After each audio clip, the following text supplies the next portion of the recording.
everybody, and welcome to the Christmas edition of the Devil's Kettle High School Drama Club's reading of, well, Black Christmas. This is the 1974 version, and you're going to learn very quickly this time that none of us can read other people's chicken scratch handwriting because the only version of the script that is available to us is one that is partially handwritten.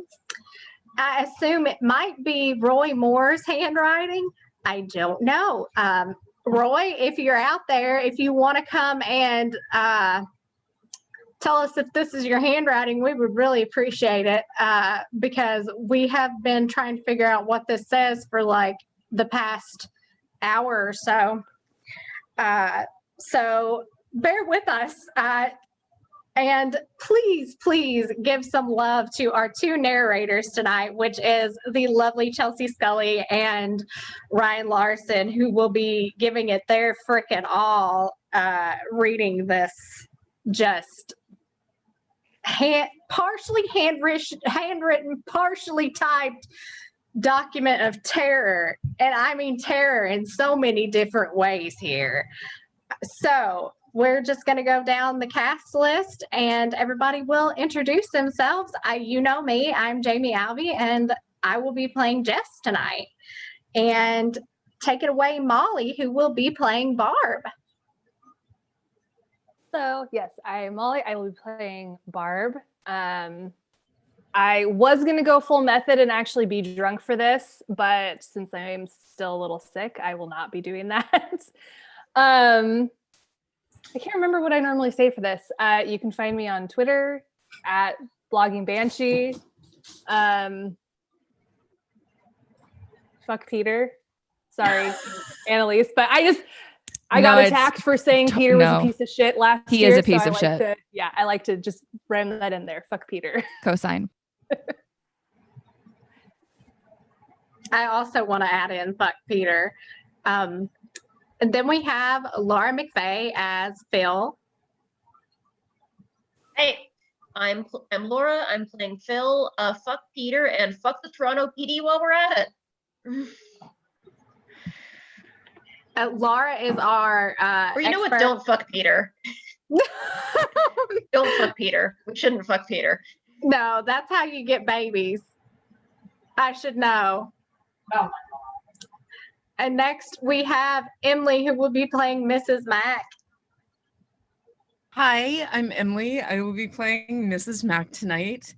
And I have to admit, I had not seen the 1974 version of Black Christmas, at least not all the way through, and a very, very, very long time. And when Jamie said that she would love to see me play Mrs. Mac, I didn't really know why. I was like, oh, it sounds like fun. I'm really interested to see why. So I watched the 74 version and I was like, oh, it's a drunken old lady. That was what she thought of. She thought me when she saw the drunken old lady. And having just crossed the threshold from my mid to my late 30s, I think this is very appropriate. And I will be going full method and fuck Peter. And that's me. Find me on Twitter. It makes me feel nice when people pay attention to me. No, I just knew that you were going to have the time of your life with this character because I was like, Emleigh can pull off this level of just, I don't fucking care about anything but my girls. And I knew in my soul that this was the perfect role for her. And I love her. I love her so much. She's the best. And we have Jason Beamish as Billy. Hello. I'll mostly be on the phone tonight. I do want to say something, not on my phone too. Happy birthday to Emleigh. Yes. Happy belated birthday. Thank you. I am in my second draft now on my top 15 home video releases of 2020, which means that it's still mostly spelling errors, but hopefully that'll be going up very soon. And aside from that, at filmruminations.com, you could also find me on Twitter, where I'm not super duper interesting. So thank you. And now we have Peter, who will be played by the lovely Annalise Nelson. Yep. I'm Annalise. I am a queer, non-binary feminist playing the aforementioned fucked Peter. I know you're not supposed to judge the characters you're playing, but you're gonna see me judge this dude real hard because I give no fucks. So you can follow me everywhere at Annalise. So it's gonna be fun. Yes, Annalise is like the exact opposite of Peter, so this is really fun. Like the only thing they have in common I really is they're fucking hope musicians. so. I really fucking hope so, man. If I can do one thing right in my life, it's just to not be Peter. I know the bar's really low, but we're aiming. We're aiming for it. I'd have a baby with you. Likewise, love. Yeah, I'd have your baby in a heartbeat. But here's the thing, is that you wouldn't have to keep it. You wouldn't have to keep it. Exactly. You would not pressure me to keep the baby if I didn't want it. Exactly. And that's why I love you and why I would have a baby with you, because you wouldn't pressure me into that. And now we have the one decent man in this thing, played by the lovely Joshua Tonks, who will be playing Chris. Hello everyone. Yes, I am playing Chris, and I'm very happy to be playing Chris because he is, like you say, the only nice man in this film. I love this film. I'm really happy to be reading it, and it's lovely to see. I've just seen a note come through. I wish I had the fur coat too. I've tried to give a little bit of fur, just a hint, but unfortunately, I don't have a fancy fur coat like Chris does. Yeah, it's really nice to be reading this fantastic script from this fantastic film with all you lovely people. So yeah. And Josh has 100% the most soothing voice known to humanity. And I also want to apologize to him ahead of time because I will be doing a British accent in honor of the lovely Olivia Hussey. Pardon? Yes. Who? Next, we have Addison Peacock, who will be playing Clare Harrison and miscellaneous characters #1. Hi, I'm Addison. I'm playing Clare in miscellaneous characters #1. Whole slate of people, a tasting plate. I'm really happy to be here. I love this movie. I love the horror community that's doing this. I love these people, even the ones I don't know that well yet. I feel lucky to be here. Quick plug, I am currently in the ensemble of a podcast called Losers, A Love Story, which is a tabletop actual play reimagining of Stephen King's It, exploring the queer subtext and making it more explicit and diving into the themes of trauma and found family in a tabletop setting. And just wanted to plug that really quick. Thank you for having me. I absolutely love that. Anybody who knows me knows that I am a big It person. So that is absolutely awesome. Next. That's through Paperboat Productions. Okay, sorry. Oh, that's fine. Next up, we have Nathaniel, who will be playing Sergeant Nash and Mr. Harrison. Well, I would also argue Mr. Harrison's, I think, a pretty decent guy. I think, yeah. I mean, but he doesn't have a lot to do. But yeah, hi, I'm Nathaniel, and as mentioned, I'll be playing Mr. Harrison and Sergeant Nash, who actually Nash is my favorite character, I think, in this entire film, other than Lieutenant Fuller. I am the creator and co-host of a podcast called At the Devil's Ball. I also am the second banana for a podcast called Sarah Sin's Horror Menagerie. She makes all the calls, and I kind of just obey. So that's fun, and I'm really, really excited to be a part of this, and I hope I get to be a part of it in the future. So thank you very much. And next up, we have miscellaneous characters #2, which will be played by KJ Halverson.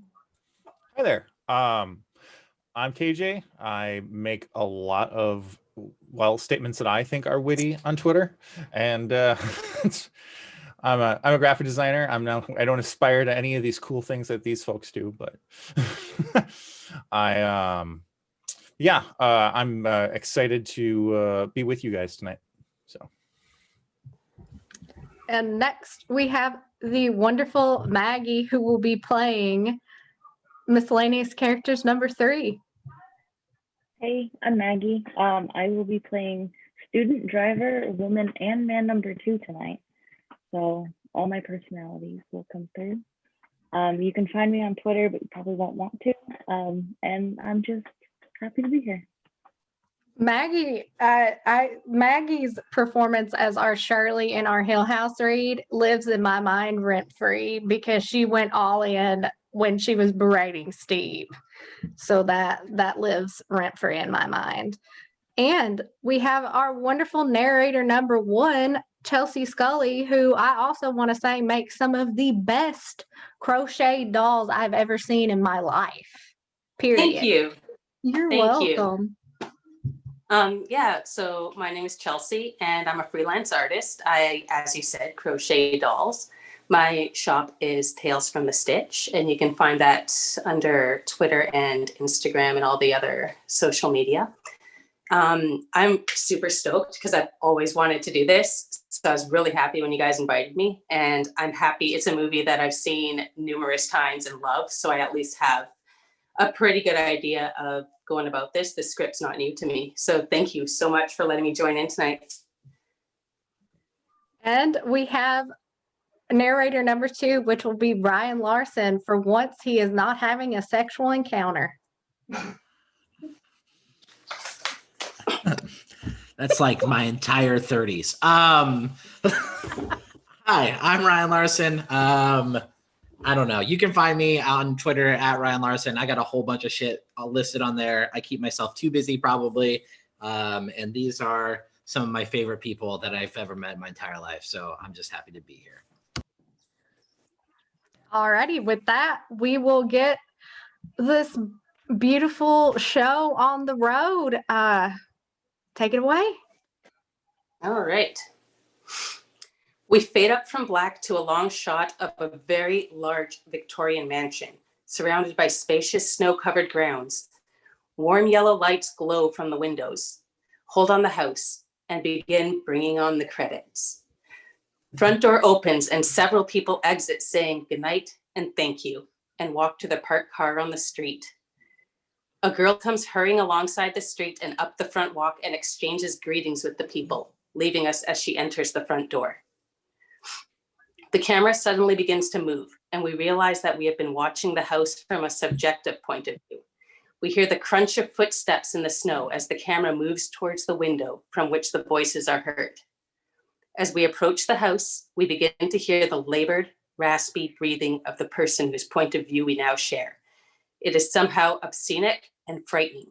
Finally, the camera stops at the window as we peer through. We see a number of young women of college age. This is obviously a sorority house. There are also several young men.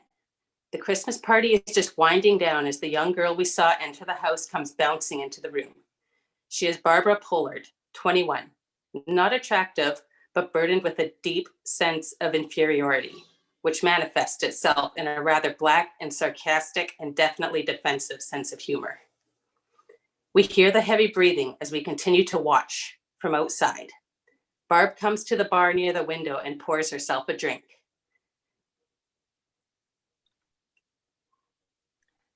You're a bunch of shitheads. I was the only one over there working tonight. She turns to a couple, meanly. They are Phyllis Thompson and her boyfriend, Patrick Cornell. Phyl, as she's called, is 21 and a very together young lady. She looks at the world with a slightly bemused resignation. Her tolerance and low profile are never same in evidence than when she is dealing with Patrick, who is a year younger and absolutely obsessed with sex. And where were you?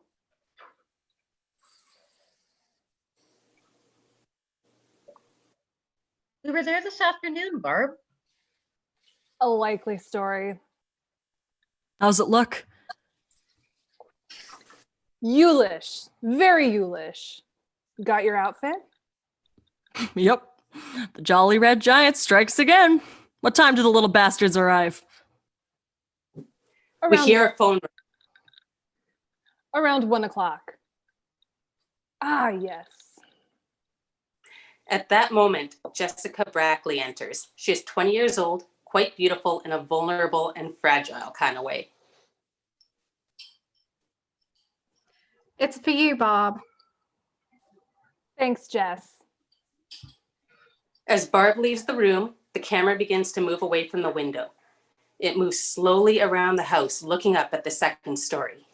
Finally, it stops and looks up. We can see the camera's breath in the cold night air. The camera looks around carefully and begins to climb.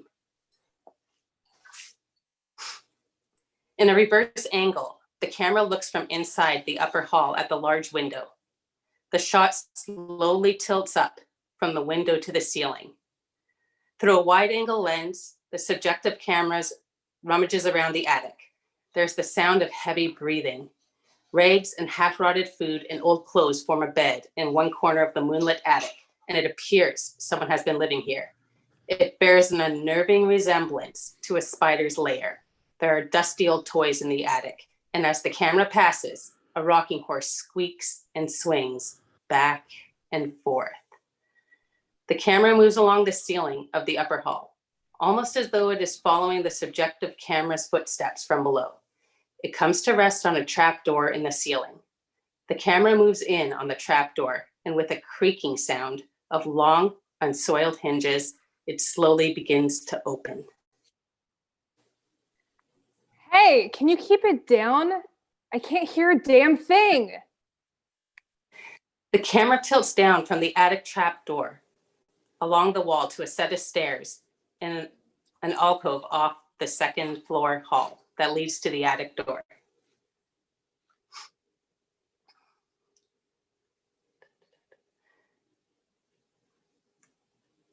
The camera pans with Barb as she carries the telephone, which is on a long extension cord, out of the living room into the hall and pulls the large door shut.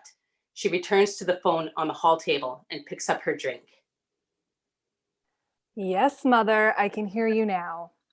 Yes, it's just a little Christmas party. Yes, I've had a couple. Oh, come on, Mother, I'm not drunk. Yes, I've been smoking a little bit. Yes, I remember my asthma, Mother. With you around, how could I ever forget?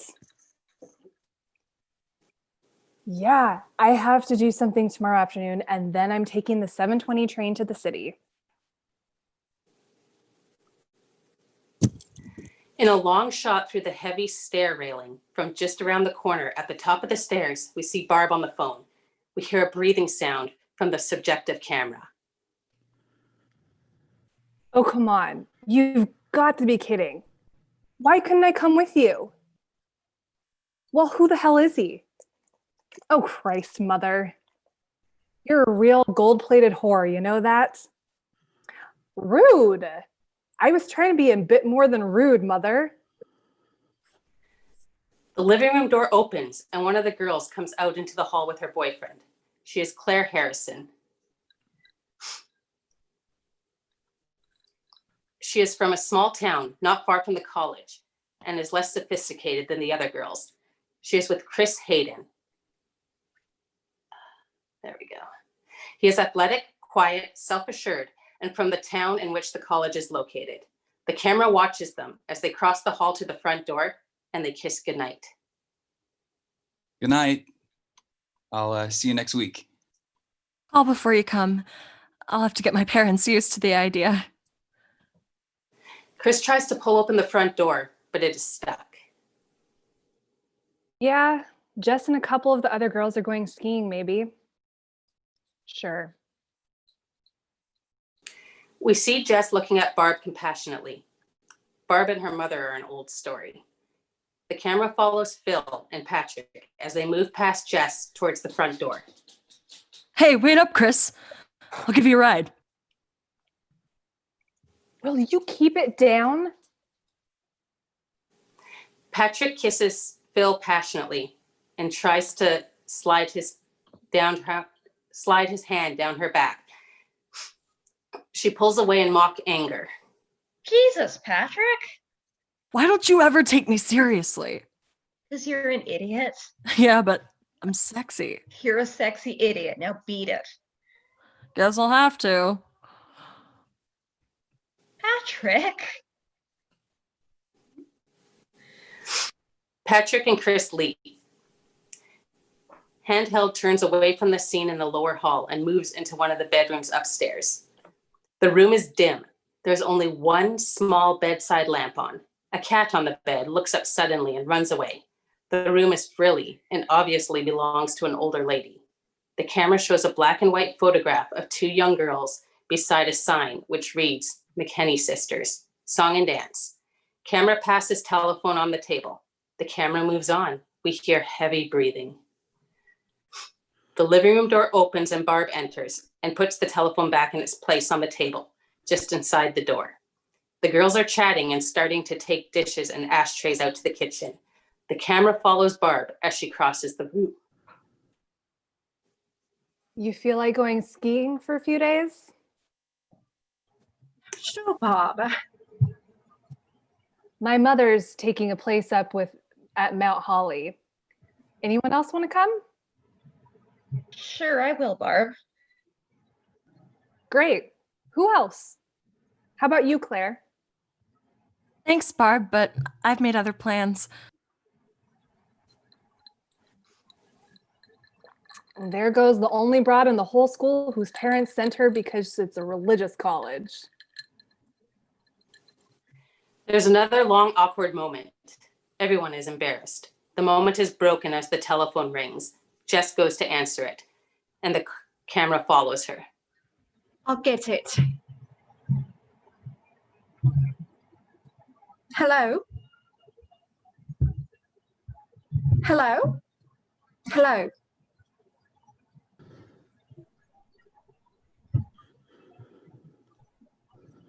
Hey, quiet. It's him again, the moaner.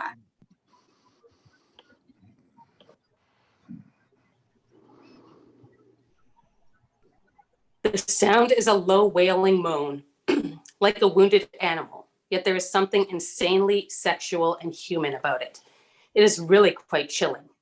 Suddenly the moaning stops, and the caller launches into a series of strange voices calling out as if in the throes of some ongoing nightmare.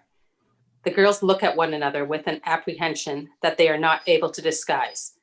This is a new twist on the series of sexual phone calls, and they have been receiving.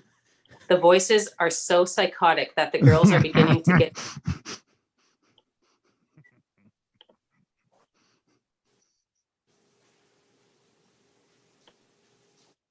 He's expanded his act. Barb moves forward towards the phone, bringing Claire into the shot. Could that be one person? No, Claire, that's the Mormon Tabernacle Choir doing their annual obscene phone call.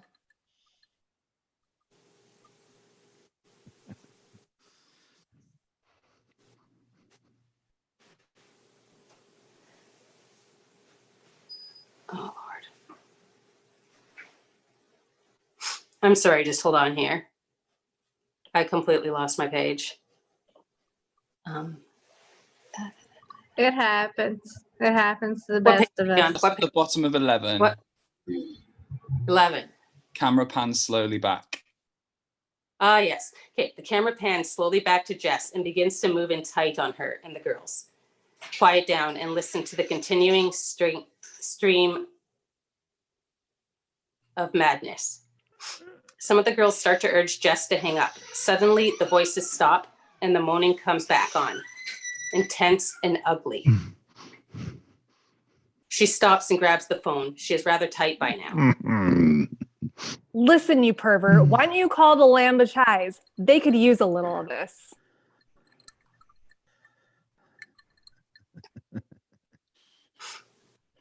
You creep.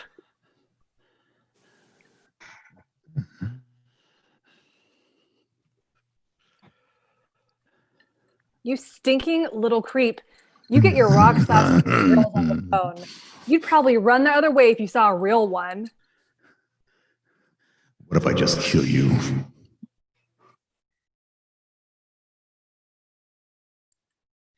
There's a pause. The girls are silent. Finally, Barb comes on strong, partially out of fear, we suspect.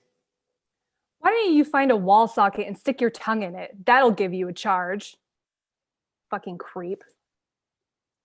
The line goes dead. Barb looks at the phone a moment, then slams it down. The girls are stunned. The camera pans slowly up to the girls. They remain silent. Phyl breaks the moment. Super tongue strikes again. Fastest tongue in the West. The girls start to buzz. It was really sick. I don't think you should provoke somebody like that, Barb. Are you kidding? In the city, I get about 2 of those a day. This guy is strictly minor league. Maybe.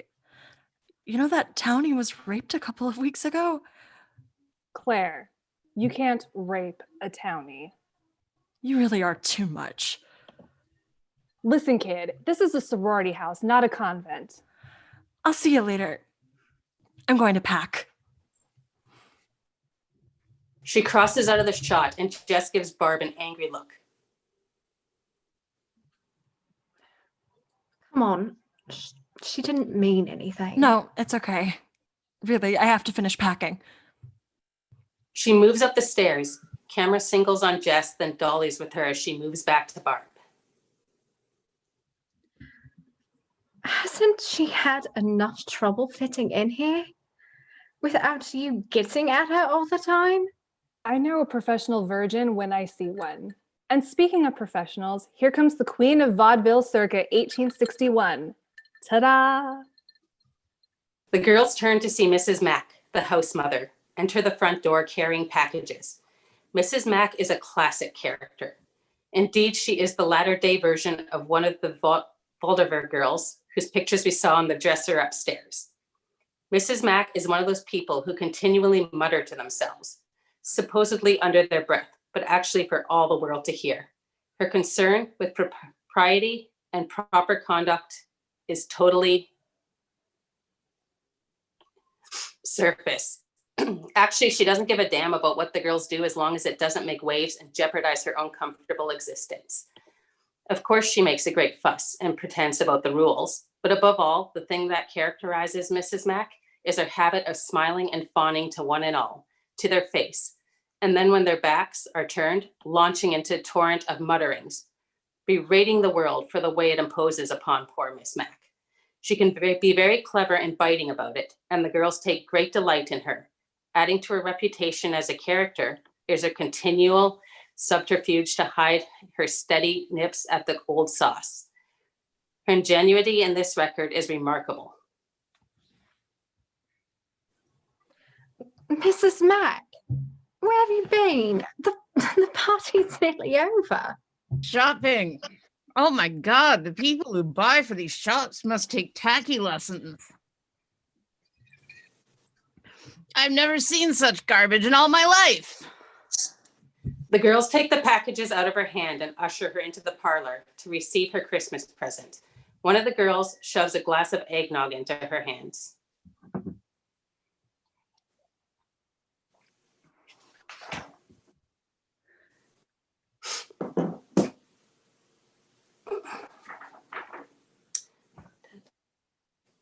The light comes on and we find Claude, Mrs. Mac's cat, lying on Claire's bed. The camera pulls back to see Claire lift the cat and cradle it. You are Claude. Mrs. Mac's been looking all over for you.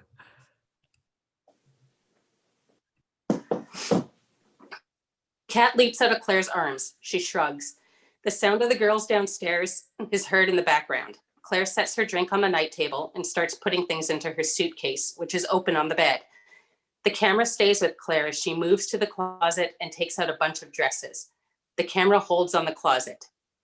As the clothes are pulled apart, we see a clear plastic bag, and through the bag, we think we see the distorted face of a man staring wide-eyed at the girl. At least we think we see a man. It is so distorted and vague, we are not sure. She continues packing. Suddenly, she stops and straightens up. A puzzled look comes over her face. She turns to look at the closet.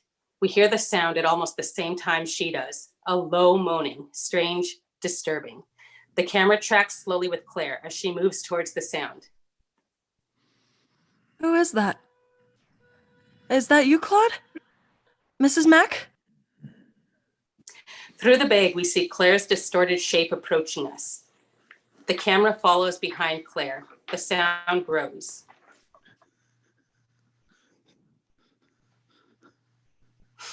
She suddenly moves to the edge of the closet and stops. She peers inside. The moaning grows louder. Suddenly it stops. Claire looks, then she leans forward to pull the plastic bag. Her face contorts with horror. Before she can scream, a hand jolts forward from the camera, sweeping the plastic bag over her face. She struggles, but the hand holds her in a death grip. The girls continue singing in the background. We hear a squeal off camera.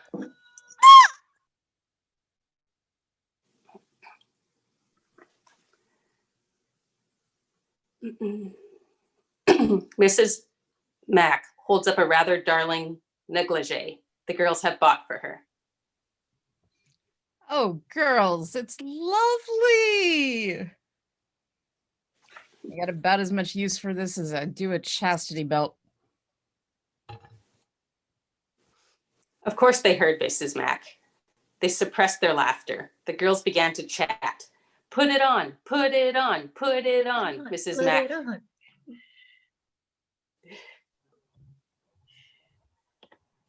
Finally, she slips the gown on over her clothes. It's quite a sight. She prances around, mocking sexy.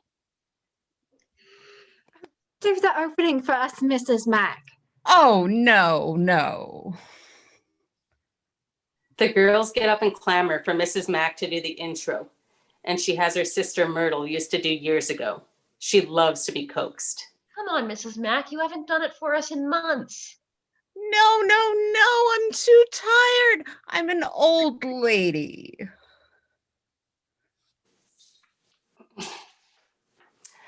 The girls shout her down. Mrs. Mac finally consents and moves off behind the drapes.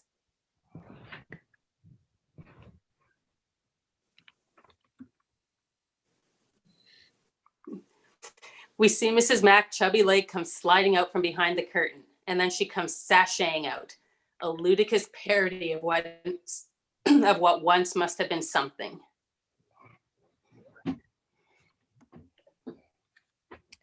Hi there, America. We're here to give you the facts. I'm Myrtle. I'm Maud.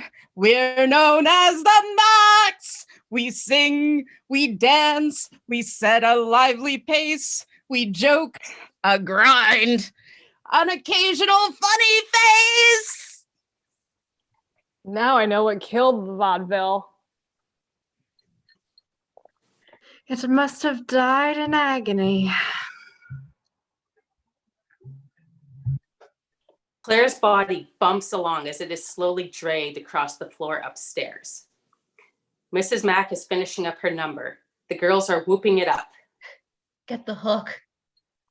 Are you kidding? You need a bulldozer.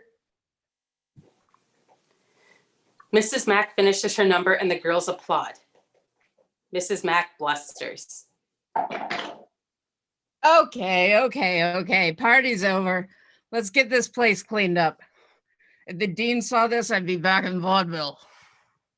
Come on, Dean. What was that, dear? Oh, I said, how is the dean? Oh, well, I'm sure he's fine, dear.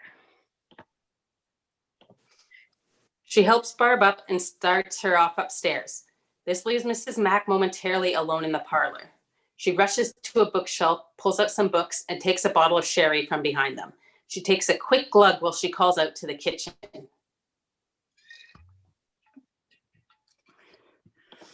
Oh, Jess, you girls are just too good to me. Nonsense, Mrs. Mac. The telephone rings and Jess stops and watches, as do the others. A moment passes. Hello? Hello, is Jess there, please? Yes. It's for you, Jess. It's Peter. They are all relieved. Thanks.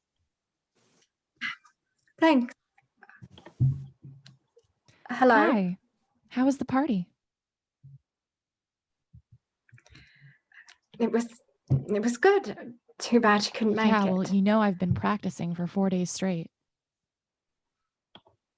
Yeah, I know, but you've got to find some time.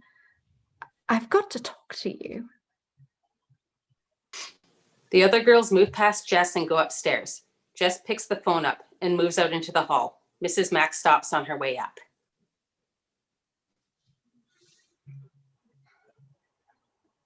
Turn out the lights, dear. She nods and turns back to the phone. You sound funny. What's the matter? Nothing's the matter. I just want to talk to you. Why don't you tell me now? Because I want to talk to you face to face. Jess, I haven't been to bed in 3 nights. I'm not in the mood to be playing games. Look, we'll talk about it tomorrow. All right. I'll be in room 30 all day.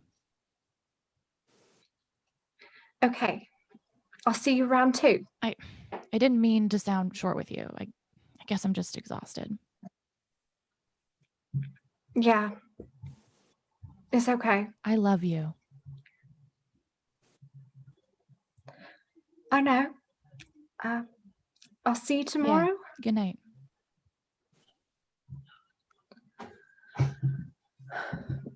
Jess hangs up the phone. She leans back, distressed.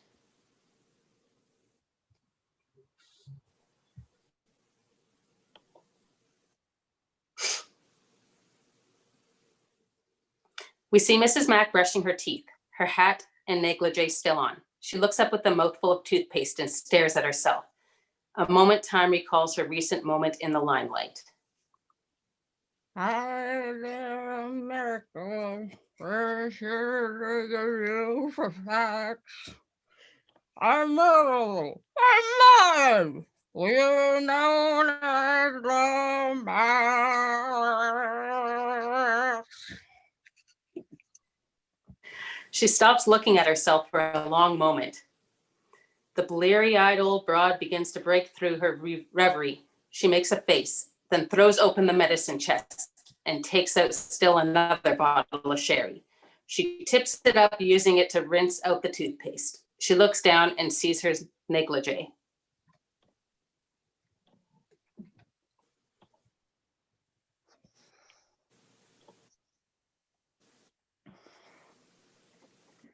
Jesus.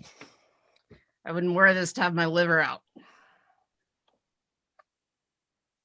She then caps that off with one slug for good measure. She turns and switches off the light, leaving us in darkness.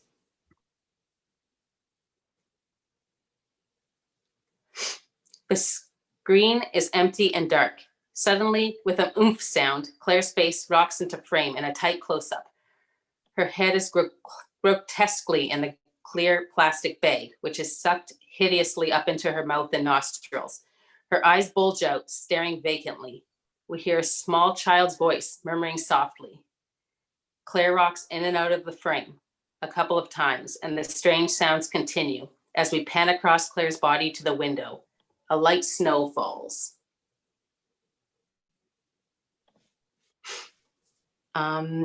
We're gonna have to just scratch this page, I think. This was the one I couldn't read at all. Mr. Harrison. If you got, yeah, if Mr. knows his lines, he is more than welcome.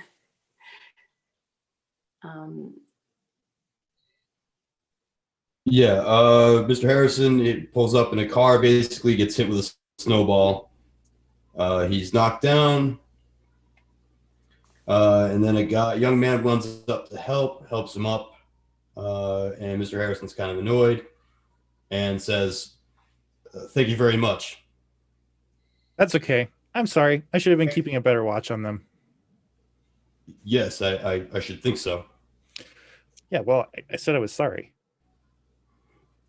Excuse me. Yes. I hate to bother you. I can see that you're busy, but I wonder if you could help me. You see, I was supposed to meet my daughter here at 1:00. It's 1:30 now, and she's still not here. Her name's Clare Harrison. Do you know her? Claire Harrison? Yeah, I think so. Well, I know she lives in a sorority house. I think it's called Kappa Gamma. Oh, of course. It isn't far. I'll tell you how to get there.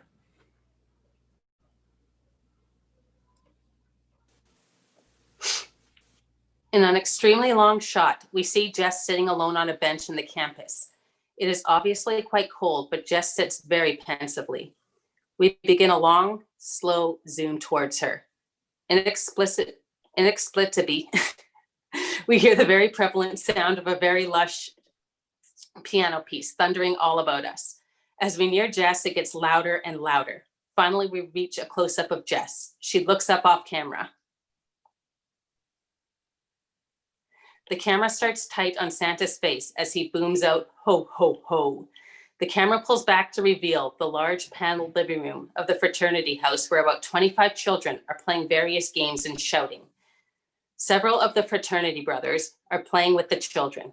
In one corner of the room is a table with a large punch bowl where Barb is serving a line of children. An open bottle of champagne stands on the table and Barb keeps a glass full beside her. Patrick, stuffed and dressed in a Santa Claus costume, stands beside the punch table. What the hell do you mean she's going away for a few days? Santa, please. She's supposed to be going away with me, damn it. Some of us have just decided to go skiing for a few days. Look, she promised me. All term, I've been looking forward to spending a few days alone with her. What a bitch. Isn't Santa naughty? When she looks back, Santa has stomped off across the room. She turns to pour champagne for the next child in line, realizes, sets the bottle down, and moves to give them punch. The screen is black. There is a faint mumbling. It grows louder, and then light breaks onto the screen as double doors are opened to reveal that the camera is in the closet viewing Claire's room. Mr. Harrison and Mrs. Mac are looking into the closet. Well, her clothes are all packed and ready to go. She couldn't have gone far. She closes the closet door. The camera pans with them around the room. I just don't know, Mr. Harrison. Maybe she went over to the Delta Chai. There's a party today for underprivileged children. Yes, I know. Mr. Harrison picks up the glass that Claire left the night before on the bedside table and sniffs it. He shakes his head. Mrs. Mac watches him closely. Mrs. MacHenry, I never was in agreement with Claire staying in a sorority house. As house mother, isn't it your responsibility to keep control of the girls' activities? Well, I try to do my best, Mr. Harrison. But they're all young women with minds of their own, and I don't like to restrict them too much. I mean, times are different than when you and I were growing up. Well, I'm very disappointed in the atmosphere my daughter is living in, and I intend to do something about it. And who is this? Oh, that's a friend of Claire's, very nice young man from the town, Chris Hayden. Mr. Harrison looks at the picture, distressed, puts it back in the suitcase, and walks past Mrs. Mac out into the hall. The camera holds on Mrs. Mac. She looks disdainfully after Mr. Harrison, then follows him out. The camera dollies with them as they walk to the stairway, and they stop. I was under the impression that this was a religious college, and I didn't send my daughter here to be drinking and picking up boys. Claire is a good girl, Mr. Harrison. You should have no doubt about that. She's a good girl. I'm sure you'll find her at their fraternity party. I have to go that way to the store, so if you wouldn't mind giving me a lift, I could show you. I know where it is, but I'd be happy to give you a ride. Wonderful. I'll just get my bag.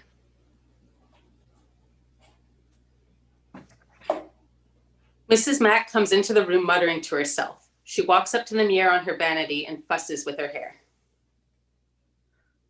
I thought this was supposed to be a religious college. She takes a bottle out from the drawer of her vanity and takes a drink. She pins a hat on her head, somewhat askew. She continues to mutter to herself. Am I supposed to be responsible for the morality of every girl in this goddamn house? She shakes her head and looks spitefully out at the hall and has another drink. These broads would hump the Leaning Tower of Pisa if they could get up there. I do my best. I don't know what the bastards expect. She finds her purse and starts to put on her lipstick. She gets the lipstick on half of one lip when she stops suddenly. We hear the sound of a cat meowing. Claude? Here, kitty kitty. Kitty kitty. Come say goodbye to Mommy Kens.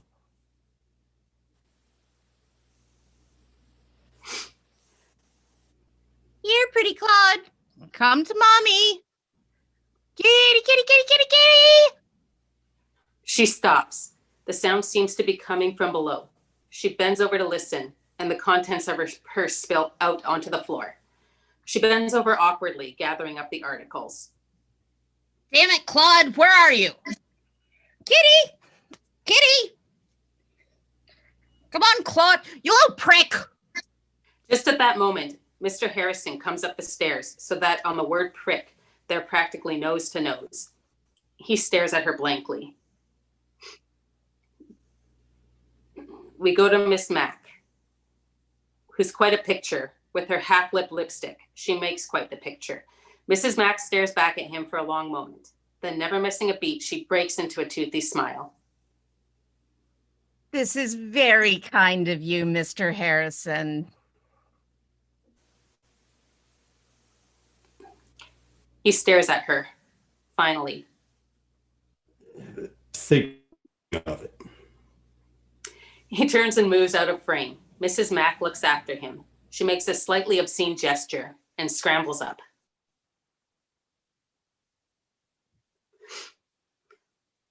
There's a shot of the alcove at the end of the upper hall. The camera drifts slowly up towards the trap door, and we hear the sound of the cat far in the distance. We hear the front door close. An extreme high angle of shot from the attic window of the snow-covered lawn of the house. Out from under the eaves, Mr. Harrison and Mrs. Mac walk out to his car, parked at the curb in front of the house. Mr. Harrison opens the door for Mrs. Mac, and then he gets in. We hear the sound of the cat very close now as the car starts and begins to pull away. The camera pulls back, and the corpse appears in the side of the shot.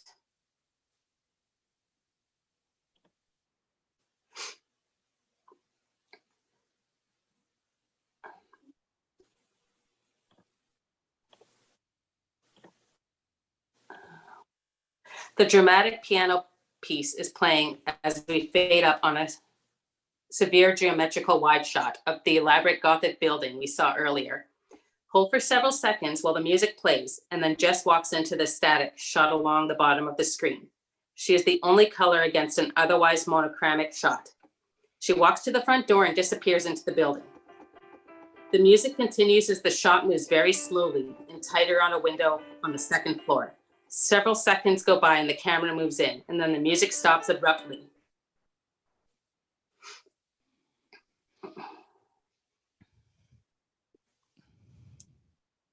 Peter is a student of music, handsome but with a somewhat neurotic look about him. He's sitting at a grand piano with an incredulous look on his face. Jess is standing at the opposite end of the piano. I'm pregnant. Jess, that's fantastic.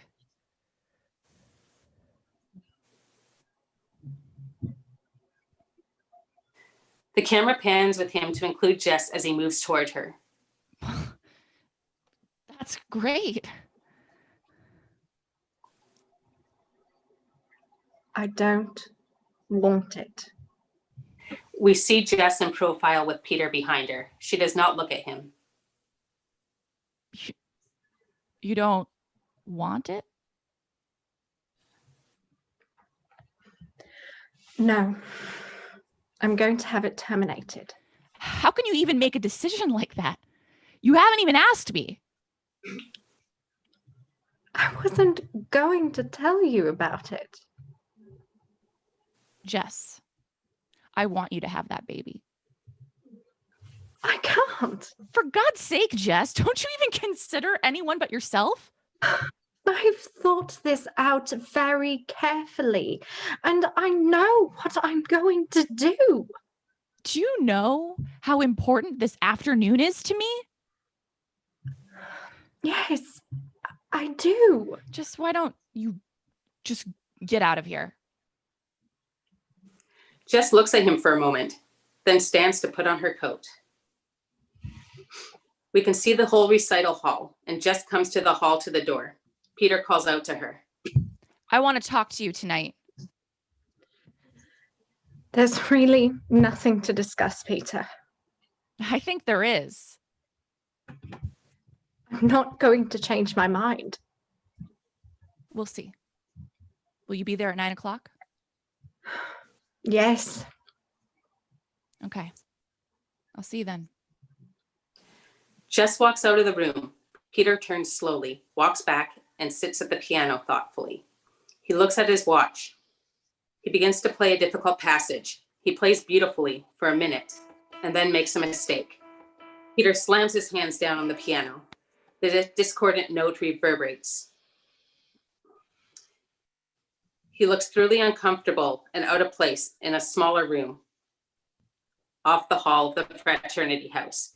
He's on the telephone and is forced to shout as there is so much noise in the hall while the children are putting their coats on and saying goodbye. Barb, who by this time has had far too much champagne, leans against the doorpost watching him. Yes, dear. Yes. I'm sure there's nothing to worry about. Yes. I've just been talking with a friend of hers. She's going to call around for me. Yes. Well, I don't think we'll be home this evening. It's a bit late to head out now. Phyl leans against the wall with her arms crossed, and Patrick kisses her, reaching around behind to clasp her bottom.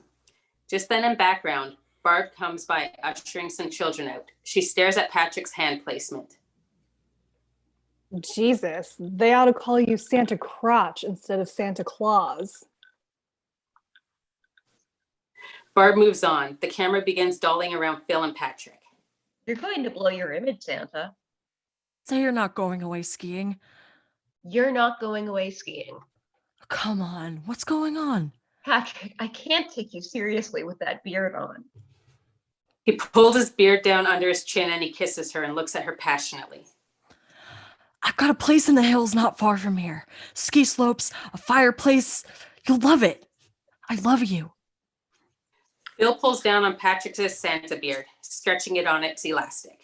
I love you too, but it'll have to wait. She kisses him. He becomes more passionate. She pulls quickly away, letting the beard go, which snaps up against his nose. Ow! Patrick looks disgruntled and rubs his nose.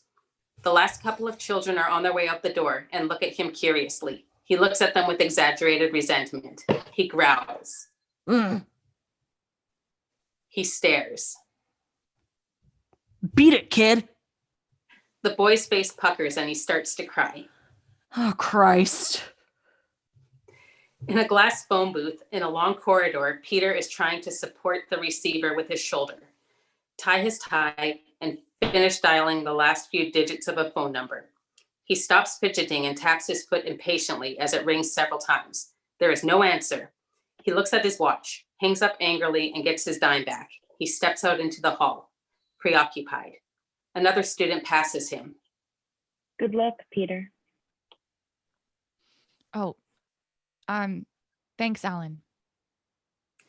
The camera pans with Peter as he walks back across the hall to the practice studio, still fussing with his tie. The camera pans up from the water running noisily into the tub. Jess enters the room wearing a slip. She pins up her hair in front of a large mirror, which is steaming up. She finishes and then looks curiously at herself. In the mirror, her eyes wander down. She grabs a towel and wipes the steam off the mirror. She pulls her slip off over her head, takes off her bra and pants. We see only her back and her face in the mirror. The water thunders into the tub. She looks down and runs her hand over her stomach. She starts suddenly and listens. A shot of the telephone ringing insistently. In the background, we hear the water upstairs being turned off.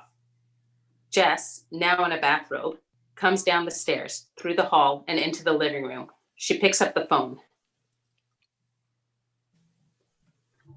Hello? Hello? There is silence. Hello? Oh, hell, not again. Billy. Billy? I'm sorry, there's no Billy here. I know you're there, nasty Billy. You answer me this minute. Look, you've got a wrong number. Don't lie to me. I know what you did, nasty Billy. Look, I'm telling you, you have a wrong number. Suddenly, the voice changes from that of a woman's to something that sounds almost subhuman. It wails.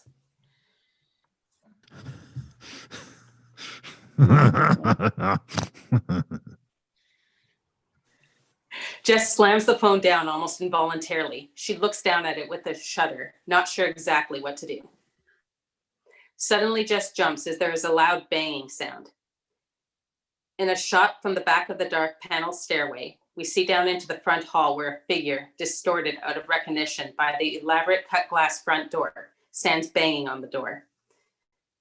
The front doorbell rings and Jess steps around and struggles to open the door. Mrs. Mac is standing there, loaded down with groceries. Oh, here, Mrs. Mac, let me help. Oh, thank you, dear. We've got to get Mr. Reynolds out over here to fix that door. Must have called that son of a bitch 100 times about it. Mrs. Mac follows Jess through the house to the kitchen. She sets the bags down on the counter and Jess starts to unpack the groceries and put them away. Mrs. Mac heads back out to the hall to hang up her coat. Oh, Mrs. Mac, there was another one of those phone calls just now. Oh, was there, dear? It was crazy. Some woman, then a man wailing. Mrs. Mac hangs up her coat, then reaches up on the shelf and grabs the endless bottle of sherry, takes a swig, emptying it. It's probably just one of your boyfriends trying to tease you. Mrs. Mac glances towards the kitchen and starts to sneak into the dining room. Clare Harrison's father was here today. Oh, I'm sorry. I didn't get to say goodbye to her. Mrs. Mac opens a cabinet door and peers in. Well, you still might. Claire didn't meet him where she was supposed to. God damn it. I know I put that in here. Jess stops putting the groceries away. Well, do you know where she is? I thought she probably went over to the fraternity. Jess resumes unpacking the groceries.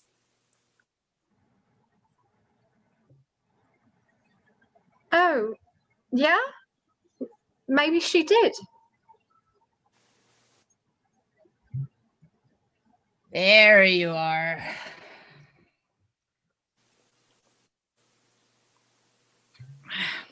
I knew you were in there.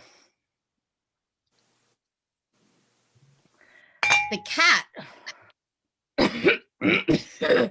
The cat is missing. I haven't seen Claude all day. Here, Claude. She disappears out of the room, clearing her throat again.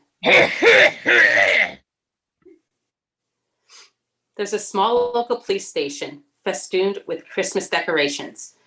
A ruddy-faced police sergeant stands behind a computer, trying to make sense of what Phyl, Mr. Harrison, and Barb are trying to tell him about Clare. They're all talking at once, and Barb is very drunk.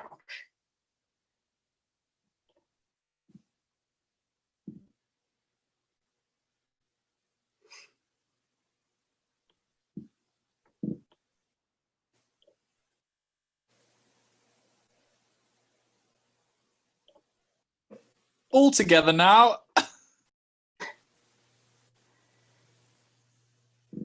Well, I know she's not at the sorority. We called her. What are you going to do about this? What's the procedure? Nobody's seen her since last night. It's quite obvious that nothing is being accomplished, and the sergeant is getting irritated.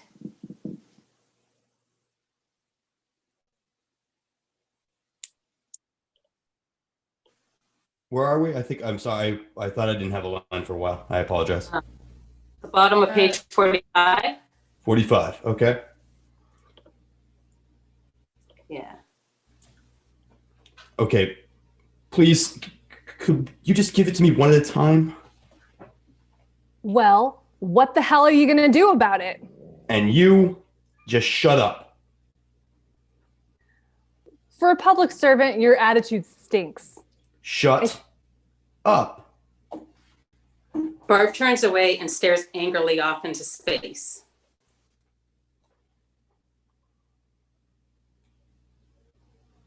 Now, Mr. Harrison, if you're convinced your daughter's missing, you can fill out one of these forms. He pulls a piece of paper out from the drawer and leaves through until he finds the one he wants and puts it on the counter. I don't know if it'll be any consolation, but 90% of the time girls from the college have been reported missing. They've been off somewhere at a cabin with their boyfriends. Thanks, but that's not much consolation. Yeah, what are you insinuating? Look, why don't you just go to the counter over there and help him fill out the form? No, I want to know what you mean by that. Just what do you think? Who do you think we are? Phyl looks at Barb with a bored expression. Well, I think you should take a break. He's not talking to me like that. I take it back. I'm sure you girls aren't like that at all. Yes, we are. But it's none of your goddamn business. Come on, Barb. You're not helping things here at all. But Barb pulls her arm away from her and stands by the counter sulking. Phyl shrugs and goes over to the other side of the room to where Mr. Harrison is filling out a form. The police sergeant looks back at the counter and is writing into a book and leans over the counter to Barb, who sits stonily. Excuse me, could you tell me the number of the sorority house, please? Barb looks up at him and her attitude seems to change to one of friendliness. The others are occupied across the room. Yeah, sure. It's Fellatio 20808. Look, Fellatio 20880. What? It's a new exchange. Fellatio, FE. Oh, that's a new one on me. How do you spell it?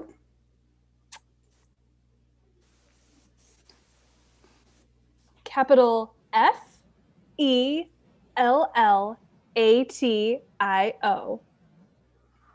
Thanks. Don't mention it. The camera starts tight on Peter's hands playing the piano, then pull back slowly. We see Peter's face in the foreground, and in the background we see three older gentlemen sitting in the straight back chairs, the only chairs in the room. Their faces are expressionless. Peter plays beautifully. He looks very pleased with himself, and suddenly he makes an obvious error. He looks down at the keys, perplexed, and plays on. We have an angle looking in profile at the three faces. They might as well be statues. Peter's hands stumble badly, and beads of sweat form on his forehead. The camera slowly pans the three faces. On the last one, Peter makes another blunder. The gentleman's face registers first the slightest reaction. The camera makes a sweeping dolly to Peter, similar to the one in the earlier scene with Jess. It holds on a medium shot of Peter when the judge scene in the background. Finally, Peter's torment is over. The piece ends, and Peter sits looking straight ahead. The professors stand like they are toy soldiers and march past Peter. They stop behind him for a moment, seen only from the waist down.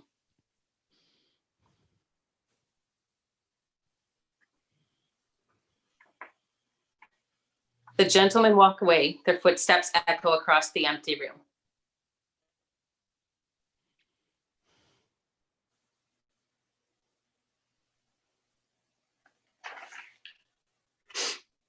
Peter stares down at the keyboard, biting his lip, as the door closes with a hollow boom and their footsteps fade away from the outer hall. There is silence. He pokes at a key thoughtfully and looks out at the empty room. The note echoes around the room. He begins to play, but very soon makes a mistake.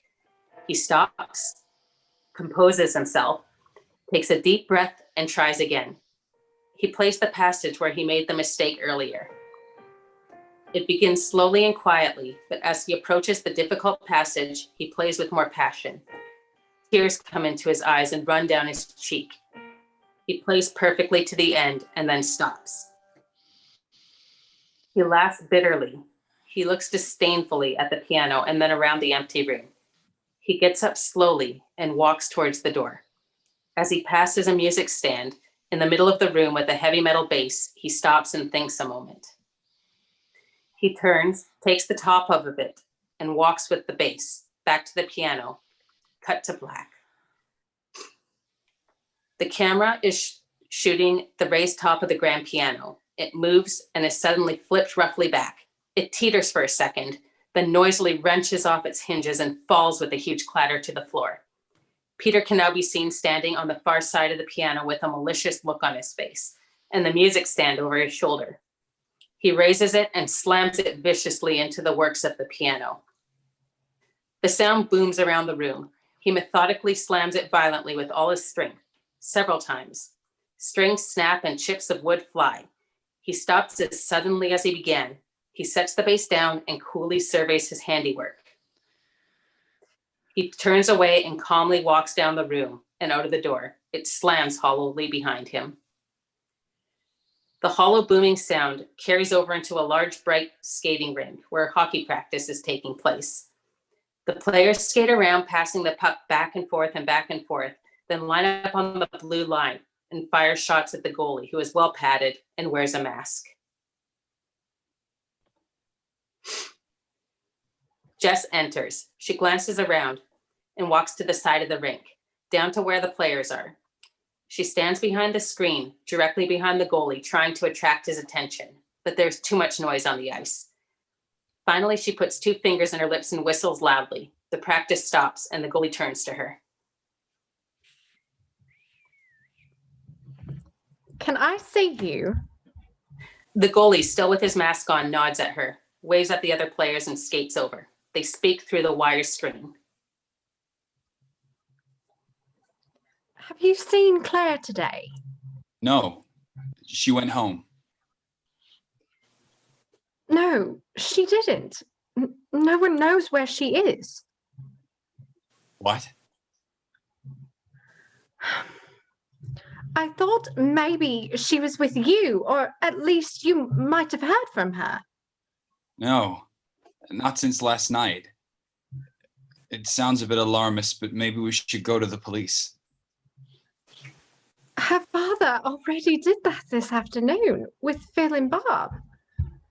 The police didn't take it seriously. What? Why not? I think they figured she was shacked up somewhere. In the dim light of the dining room, Mr. Harrison sits at the table.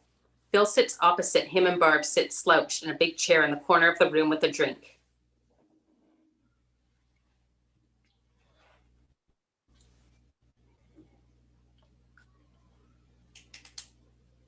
Mr. Harrison, really, I do wish you'd eat something. Starving yourself isn't going to help the situation at all. No, thank you very much, Mrs. MacHenry. I just have no appetite. I feel like I should be doing something, but I I don't know what. Well, just stop worrying. The best thing you can do is wait here, and I'm sure she'll call or show up soon. She goes back to the kitchen. I just wish I knew what to do.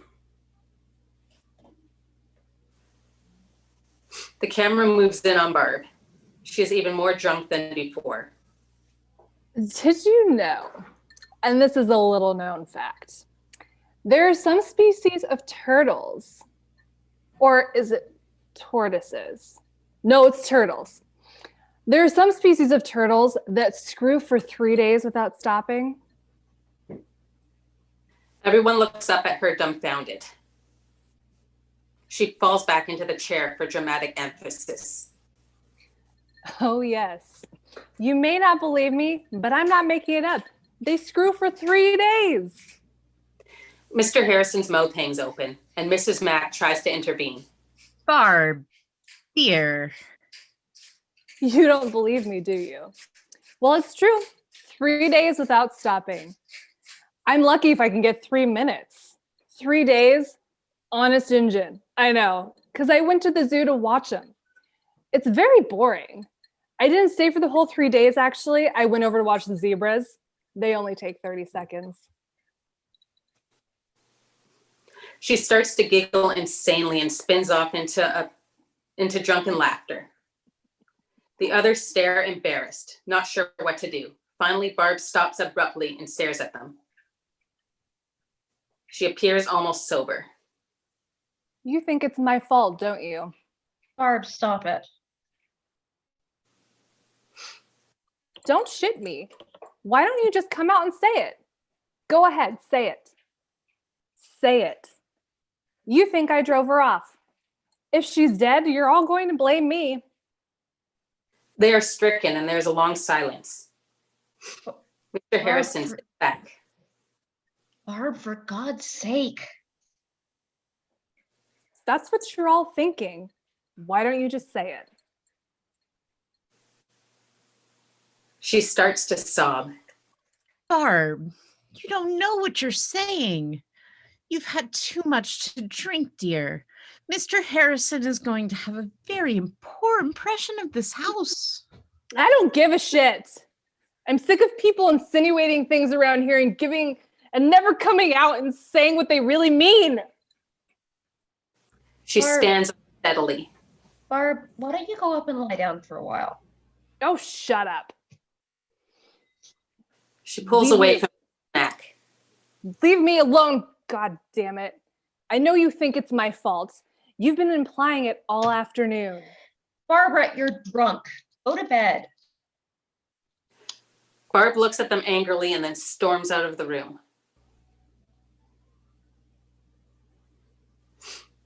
We get a close-up of a 35-year-old woman with rollers in her hair.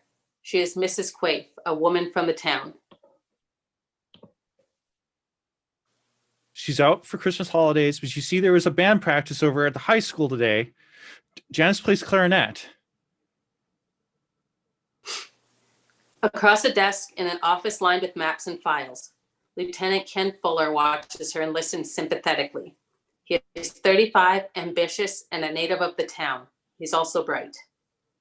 When she didn't come home, I called Milady's Green's place. That's her best friend, but they hadn't seen her all day. She's only 13, Lieutenant, and my husband's a trucker. He's on the road, so I came over here. How long is it since anyone saw her, Mrs. Quaife? Well, not since band practice this morning. Into the main section of the police station, we pan up to the counter. Sergeant Nash rises from his desk. Here's our star goalie. How's our boy, Chris? Listen, Nash, you stupid son of a bitch. You got a big fucking mouth.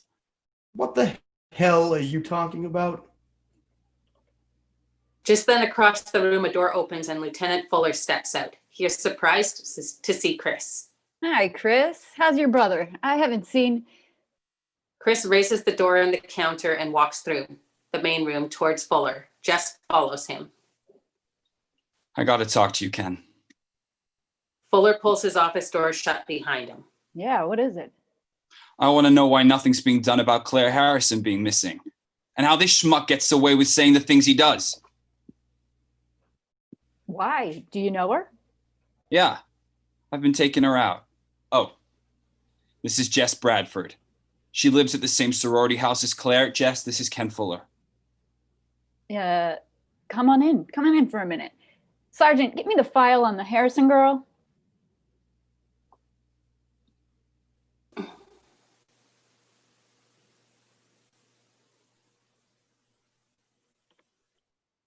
We're going to have to skip that one part there and just go right to Mrs. Mac on 57.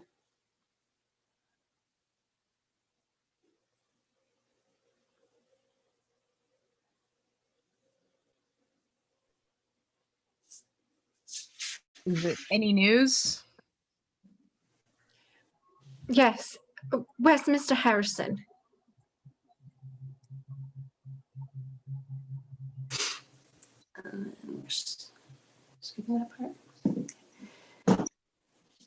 Cut to the subjective handheld camera. We hear the breathing as the camera peers into the dining room window. We cannot hear a word, but we can see Jess and Chris enter the room to be introduced to Mr. Harrison. They converse a minute, then they all leave the room. The camera lurks below the window. There's an objective shot looking at the front door. It opens and we see Phyl and Mr. Harrison putting on their coats. Girls, it's terribly cold out. We won't be long, Mrs. Mac. They pass out of frame, leaving Mrs. Mac standing at the front door. Have a look in on Barb, would you, Mrs. Mac? Yes, dear. For heaven's sake, bundle up and be careful. We hear the others receding. Slowly, she closes the door, and it leaves us in black. Suddenly, the screen lights up as a lamp comes on the frame. It is on a bedside table in Barb's room. Mrs. Mac sits on the bed beside Barb, who has passed out, and takes a drink. She talks to the unconscious girl. God, you don't know how well off you are.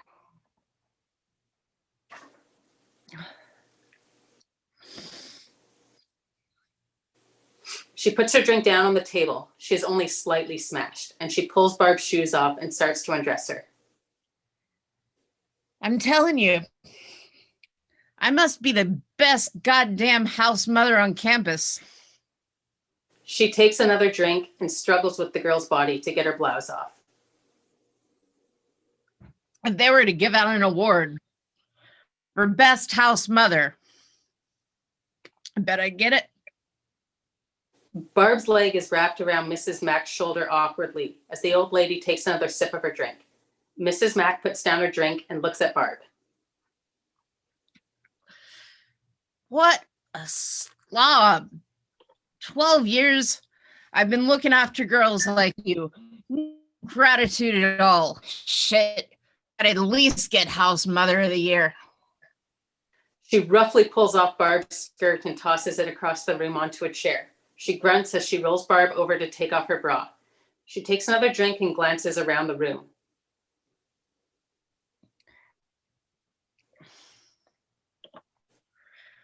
Boy, I should have been smart like my sister and married a man with money.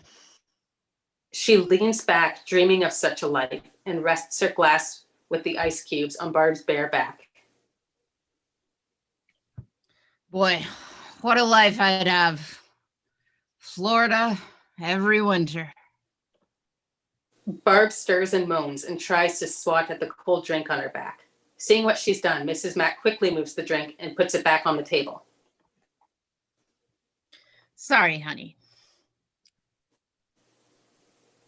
It's okay, honey. Mrs. Mac is here. She'll take care of you. She takes another. It's okay. In an extreme long shot, we see Lieutenant Fuller with a blowhorn standing on the base of a statue in the park, giving instructions to a crowd of about 50 people, plus 2 teams of hunting dogs and several snowmobiles. Mrs. Quaife and Mr. Harrison have asked me to, oh, sorry. All right. Mrs. Quaife and Mr. Harrison have asked me to express their thanks to you for coming out on such a cold night to help. Through a squad car window, we see Mrs. Quaife staring straight ahead fearfully in the background as Fuller continues. Now, Mrs. Quaife has told us that Janice would likely have come through this something I can't read after school. So that's what we're going to do. We're going to comb this park. Mr. Harrison stares blindly up at Fuller. Several of the town people peer over at him in the background, obviously in sympathy. I'd like everyone to spread out evenly across the south edge of the park, and we'll walk through. Teams will lead the way, spread out behind them. Matt, you and Carly? And George, go on the flanks and we'll something and something else. I feel like I sound like Eugene Levy in Schitt's Creek. So that's good. That's always good. That's what we want. I don't know what to read or how to read this. Once we find the other girl, we'll start working our way to the college. Now, if anyone finds anything, send someone out right away to tell the others. All right? Let's go. The snowmobiles fan out and the dogs go leaping off and the search party surges forward. There's much yapping and shoutery.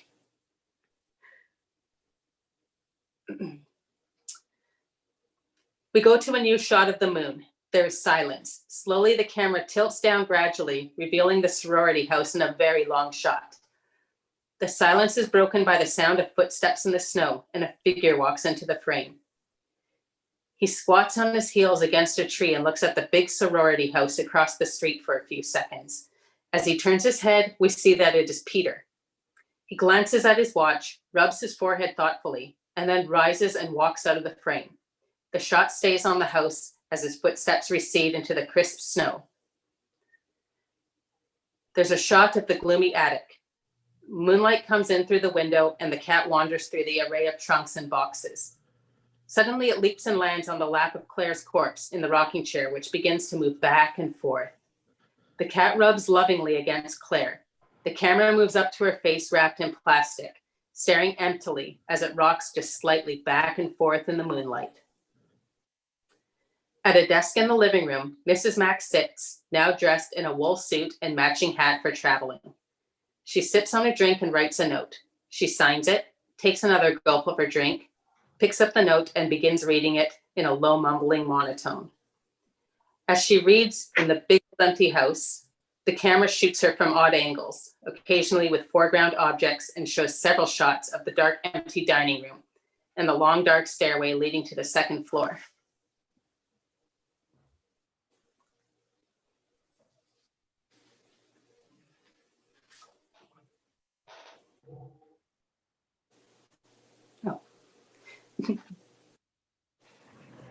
You're muted. I'm muted. Sorry. Dear girls. She stops and dots the I. Mrs. Mac is deeply sorry, but she has to go away tonight. I know I am obligated to stay until all you girls have left the house for the holidays, but... She stops and crosses the T. I'm sure you will understand that this is the only time I could get a ticket to go for Christmas to my sister's. I'm sure that Claire will show up. Please say goodbye to Mr. Harrison. Merry Christmas to all of you.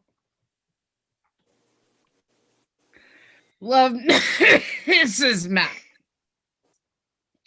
Oh, P.S. I still cannot find Claude. Could you keep an eye out for him? Mr. Reynolds says that he would feed him over the holidays. She pulls a piece of tape off a roll on the desk. The camera follows here as she rises and tapes the note to the front of the Christmas tree. She glances at her watch and hurries out into the hall and up the stairs. There's a sound of heavy rasping, animal-like breathing, as a wide-eyed angle lens on the subjective camera pans around the filthy attic. Then there is the whispering sound of a man shivering with fear.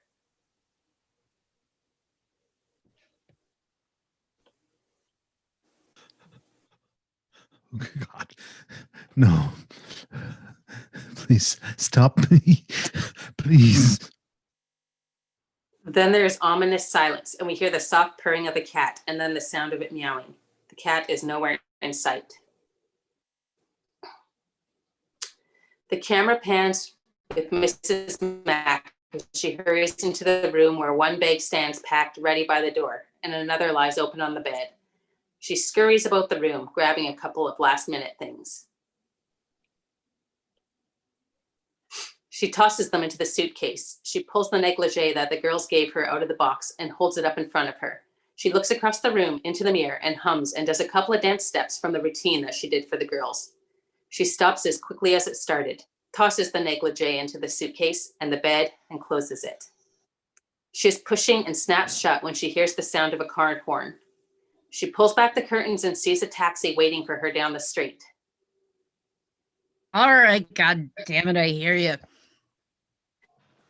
We follow her as she pulls the bag off the bed, turns out the light, picks up the other bag, and heads out the door. The camera pans back as Mrs. Mac comes out of her room and is about to go down the stairs when she stops and listens. She hears the sound of the cat. Claude? She sets her bag down and listens. Where are you? Now you stop hiding like this. She heads back down the hall. God damn it, Claude. You're gonna make me late. She listens at all of the doors to the rooms. Come and say goodbye to Mama, Claude. And she eventually winds her way to the stairs leading to the attic trapdoor. She listens. How the hell did you get up there?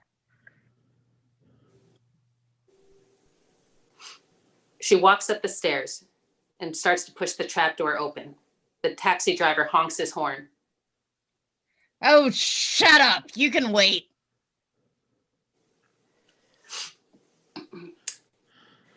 We go to the handheld shot of the subject breathing. The trapdoor creaks eerily as she pushes it open and climbs up another step. Her head comes into view, lit weirdly from below. Suddenly, Mrs. Mac exclaims and bends out of frame.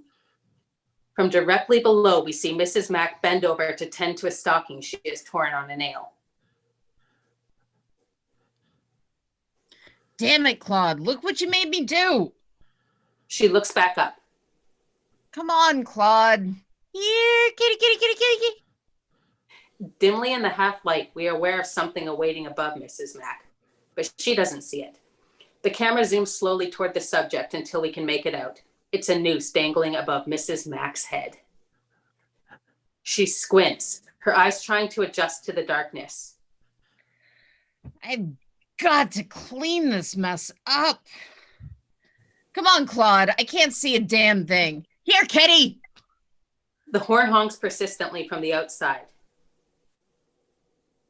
Here, Claude. Here, kitty. God damn it, Claude. I'm going to have you fixed.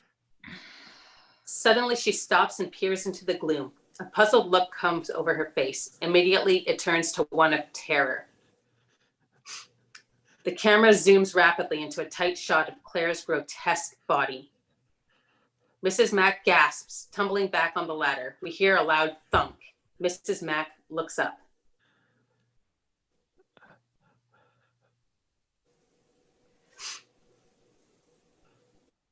From Mrs. Mac's point of view, we see the dangling rope start to fall. It falls towards the terrified and helpless Mrs. Mac.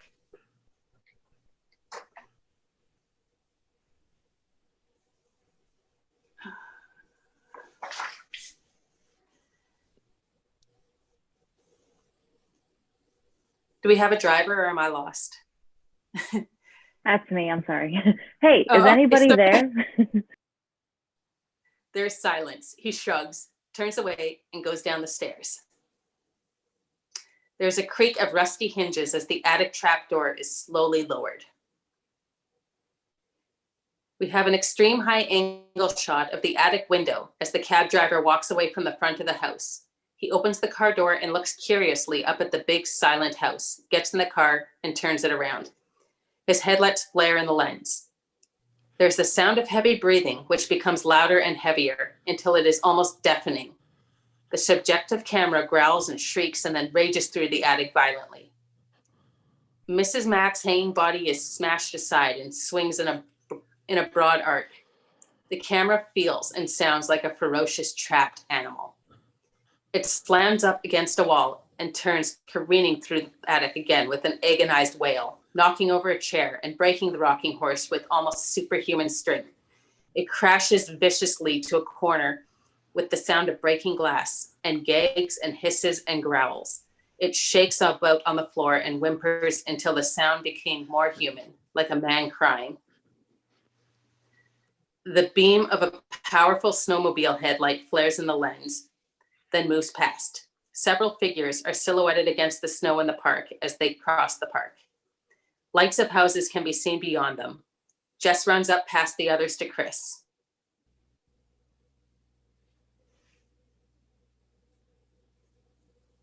Hey, I'm going to have to split. Peter's coming over to the house and I can't miss him. I'm late already. Oh my God, it's cold.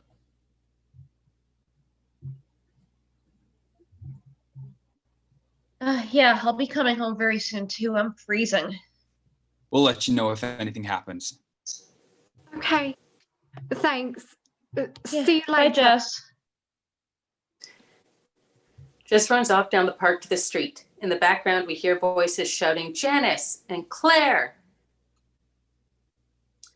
The camera tilts to show the curving spirals and delicate ironwork lightning rods on the garbled roof of the old Edwardian house. The wind howls. The slate shingles gleam like silver in the moonlight as the camera begins a crane down from the rooftop, past the eaves to the attic window, where the warm glow from the candle burning casts a shadow against the wall of Mrs. Mac's body swinging from the rafter. A jarring scream cuts in hard and loud. The scream carries over. We have a tight close-up of a girl's face, horrified, screaming. Two boys run into frame and are equally aghast. One starts running through a wooded area, shouting hysterically for Lieutenant Fuller.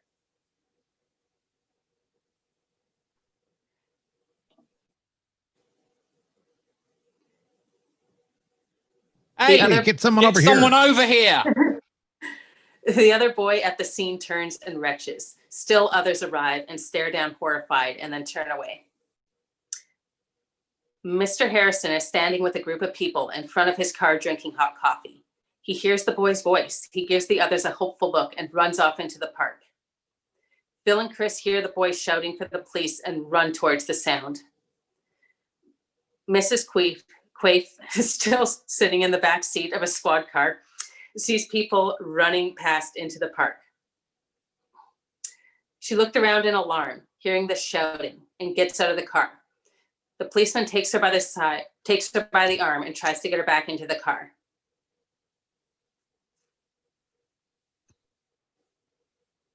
Muted. It's all right, Mrs. Quaife. Why don't you just wait here? Sorry. No, leave me alone. They found Janice, didn't they? They found my baby. I know it. Let me go. Where is she? Where is she? Tell me. Tell me where she is. Where are you? Voices call out to him and he runs towards a group. Chris is there looking ill. Mr. Harrison rushes up. His face registers shock and revulsion. Mrs. Quaife runs to the scene, still crying out for Janice. She reaches the group and is silent for a second as the full impact of the scene hits her. Her face contorts in agony and she is about to scream. In a shot from the outside the attic window, we see Mrs. Mac's body, no longer swinging, hanging in the attic. There is silence. She is lit harshly from below. There is a long, quiet pause. The jangling ringing of a very loud telephone cuts harshly into the silence. The phone is ringing very loudly. We hold on the telephone as there is a sound of a door being opened and then slammed shut. A hand wearing a mitt reaches into the frame and picks up the receiver. The camera follows it up to Jess's face. She is breathing very hard and her cheeks are red from running in the cold. Hello?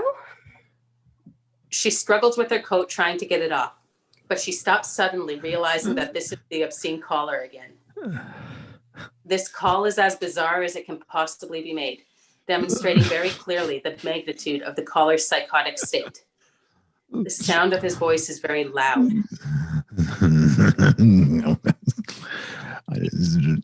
He speaks in many voices. And some of the sounds are not human at all.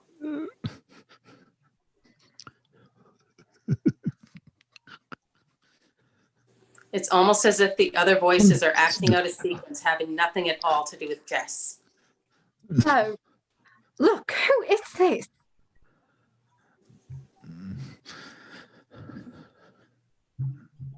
It changes to the sound of a little girl crying. Help me. Stop me, please. Oh, God, please stop me.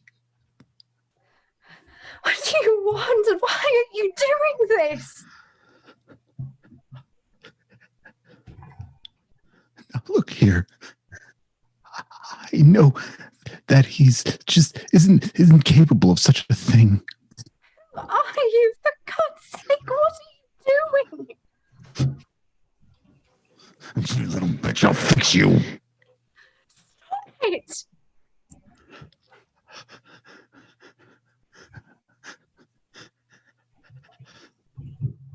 Jess hangs up the phone, looks at it nauseated and very confused. Jesus Christ. Jess hurries out into the hall to the bottom of the stairs. She shouts up the stairs. Mrs. Mac! Mrs. Mac! Are you home? Hello? But there's only silence. She looks nervously around the hall and walks away.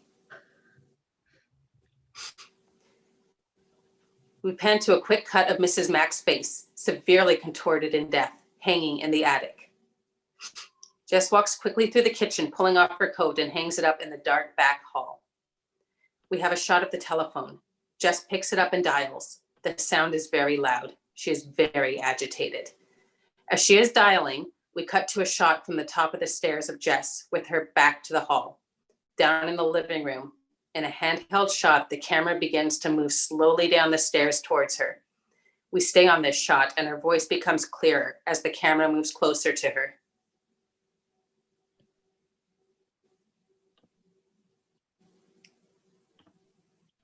Hello? Yes, I've been getting obscene phone calls and I want to know what can be done about it. Yes. All right. I'll hold. But only for a minute. Jess waits. The camera has moved into the room right up behind her. She turns quickly and gasps. Peter, my God, you nearly scared the life out of me. Why didn't you say something? I thought Barb was the only one in the house. Peter tosses his coat over a chair casually. Yeah, well, you scared the hell out of me too. What was all the yelling? I was taking a nap. I hope you don't mind, but it got cold waiting for you. I'm sorry I'm late, Peter. Yeah. Clare is missing. I was out with a search party looking for her.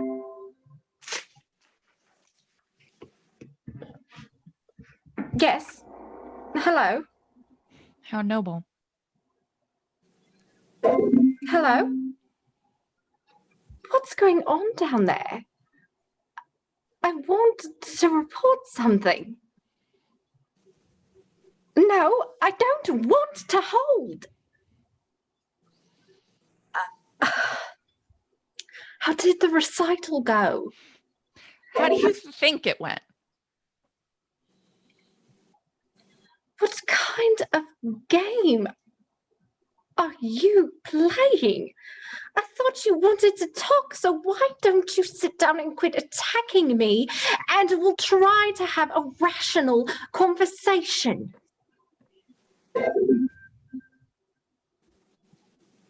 Yes? Hello? Stay on the line! God damn it!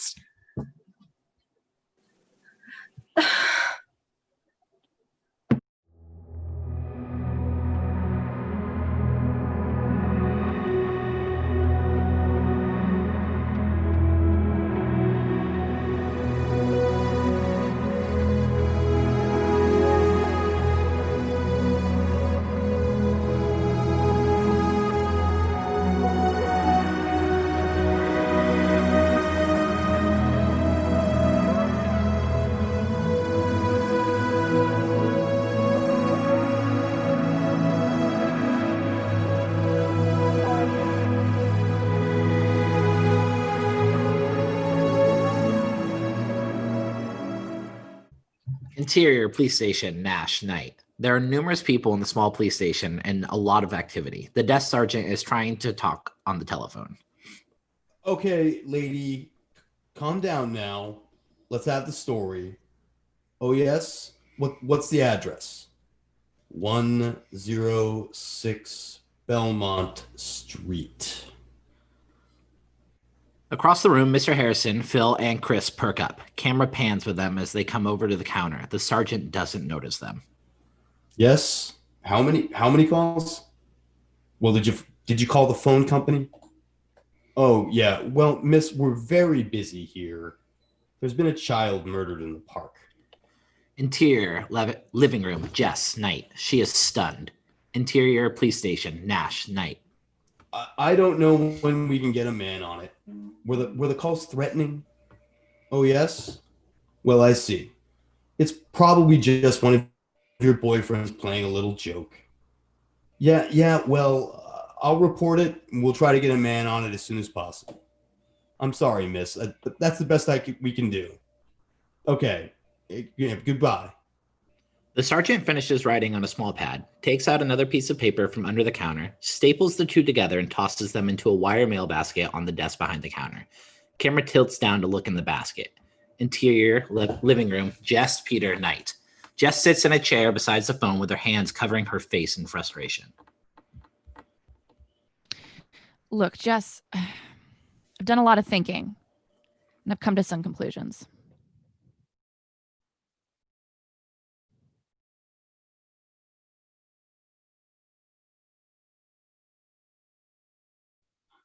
Mm-hmm. I'm leaving the conservatory. Peter, what about... Just hear me out. Camera follows him as he kneels down in front of her. Just hear me out, okay? I've lived in one room for 8 years. I'm tired of sharing the toilet with 6 other people. I'm quitting the conservatory, and we're getting married. Jess is stunned. She stares at Peter. Well? Camera moves slowly past Peter, singling on Jess.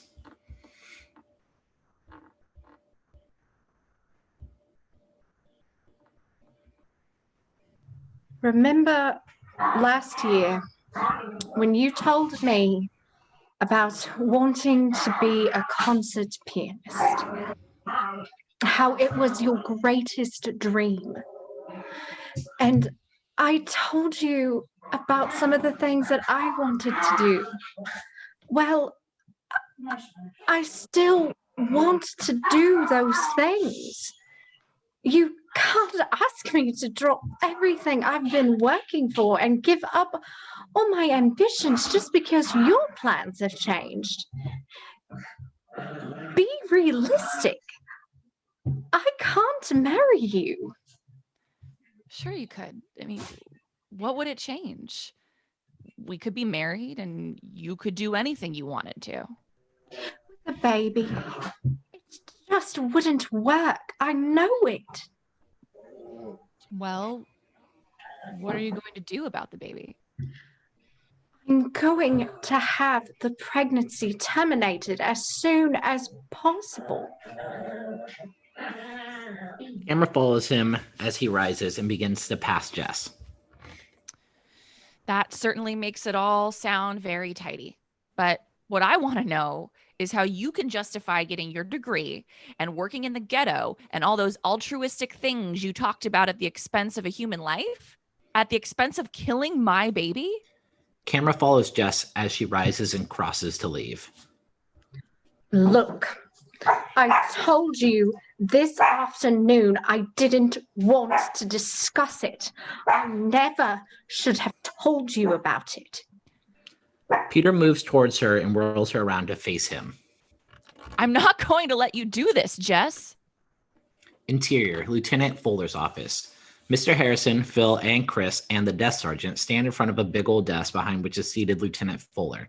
He hands the papers, which the sergeant had just thrown in the mail basket. Camera tilts from the paper to see rack. I didn't want to bother you with it.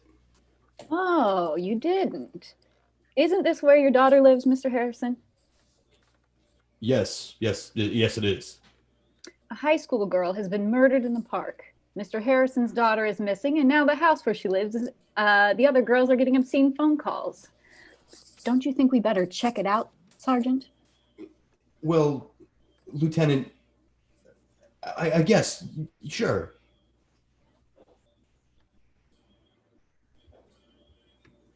Thank you, Lieutenant. Yeah, thanks, Ken. Camera pans with them as they turn to leave the office. The sergeant holds the door open for them and they go out. Fuller, looking at the papers. He's about to dial the telephone. He looks at the paper with astonishment.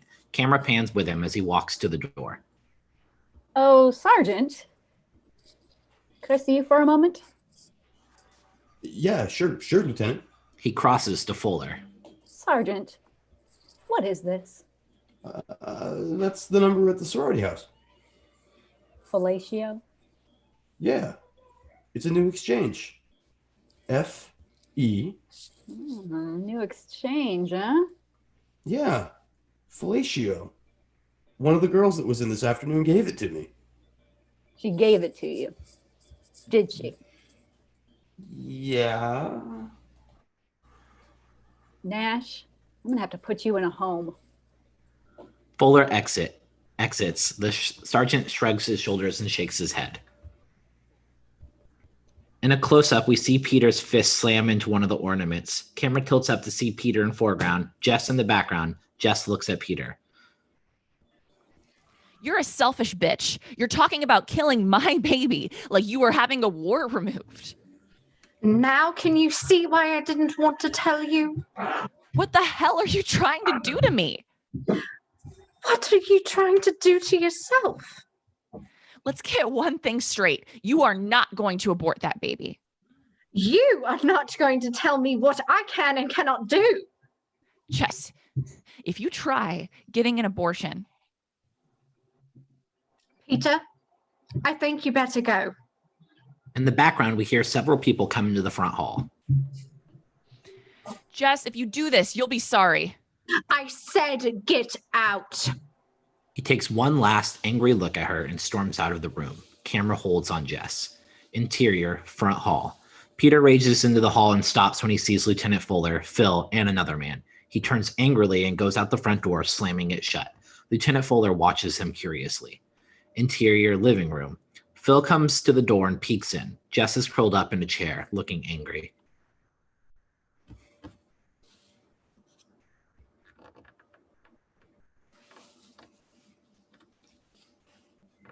Jess, are you okay? Yeah, I'm fine. Any news? No, but there are some people here to see about the phone calls. She goes out to the hall. Interior hall. Jess comes out into the hall. Jess, this is Lieutenant Fuller, and I'm sorry, Graham? Sergeant Graham. Hi. Are you the one that called the station? Yes. Graham, why don't you get started down here? We're going to put a tap on your phone. And if you don't mind, I'd like to take a look at Claire Harrison's room. Camera pans with them as they move to the stairs.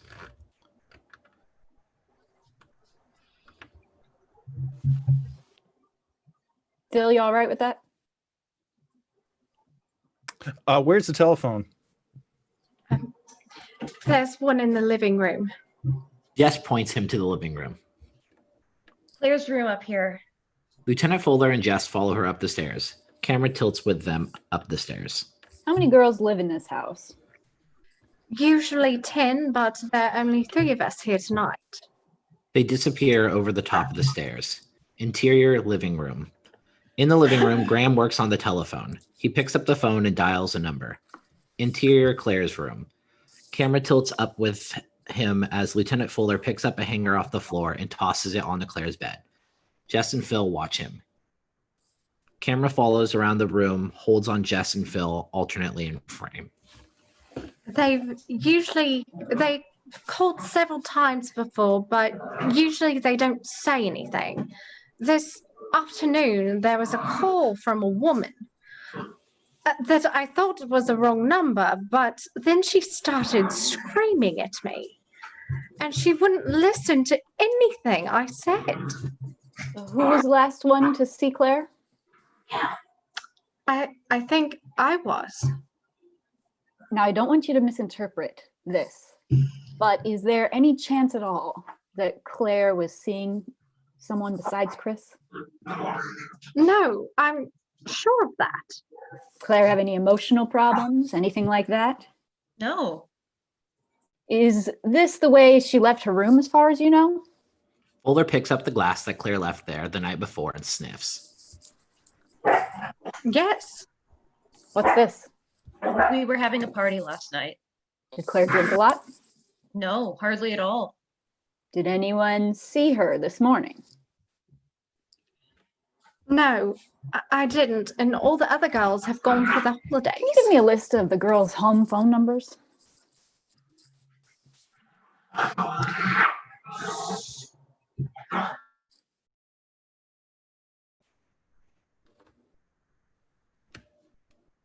Phil, I think that's you. Oh, yes, I think there's one in Mrs. Mack's room.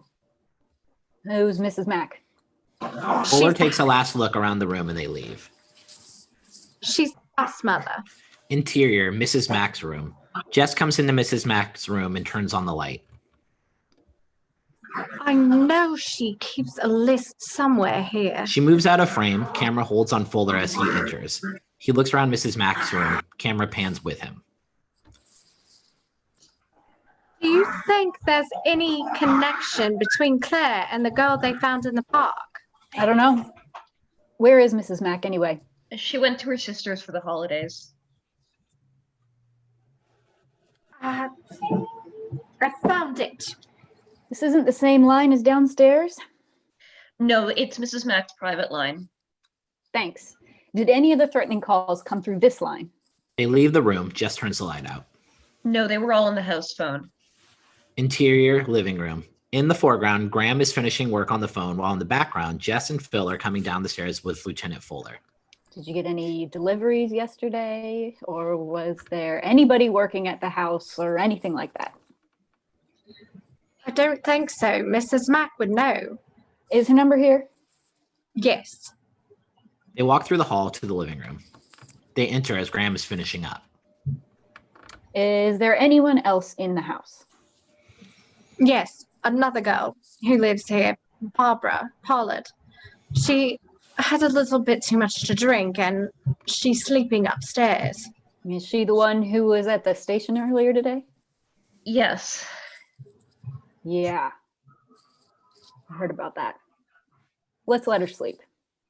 You just about finished, Graham? Yeah. What I've done is tap this phone, so when it rings, it'll ring at the station house too. At the same time, I'll be at the phone company checking the location of the source of the call. Are there any other phones in the house? Yes, the house mother has a line in her room. Yeah, it's a different number, Graham. Haven't been any calls on it. All right. You're going to have to keep this guy on the phone as long as possible. We've got a mechanical system and it takes a while. I know it's not very pleasant, but... Interior, come here. exterior house. Come here, Lieutenant. I want to show you something. We have a man watching the house. Yeah, why did I say Lieutenant? Let's not worry about it. You've got nothing to worry about. The girl nods and look at one another nervously. They move towards the door. Yeah, sure. Exterior front of house, Jennings, Fuller, and Graham. Shot through the windshield of a plain car parked across the street from the front of the house. A man, Jennings, is dozing. He wakes up suddenly and turns to look at the house. The camera pans across the street to where Fuller and Graham are getting into their car. Lieutenant Fuller gives Jennings a wave and their car drives off down the street. The camera pans to follow the car as it moves away in front of the house and follows it down the street. The car turns a corner and disappears. There is silence. The camera continues to pan very slowly and then moves in on a clump of trees across from the house. It zooms in and we see Peter staring malevolently out. Interior back hall, Phyl is hanging up her coat. Interior kitchen, Phyl comes into the kitchen.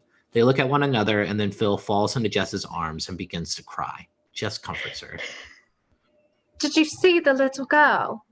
No, they had her covered when I got there. I saw the mother, though. That was enough.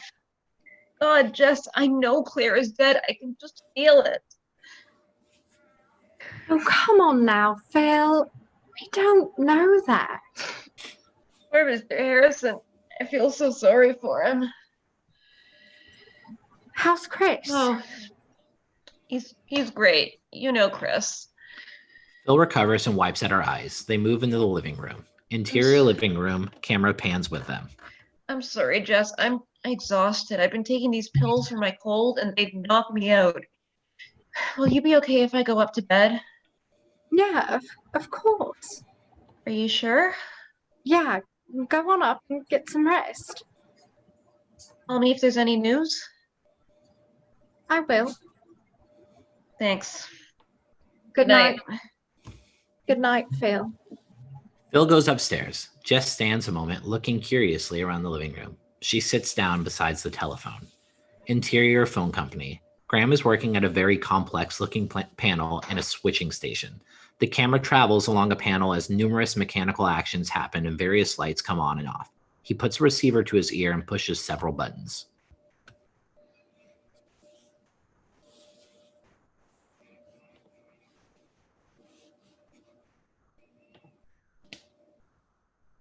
Well, that is me.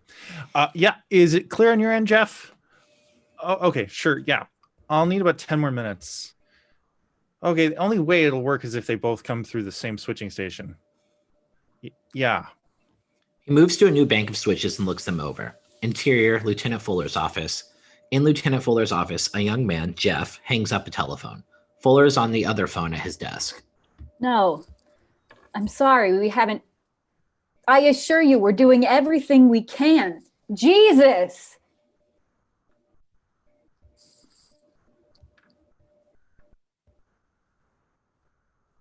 Well, which one of you is Jeff?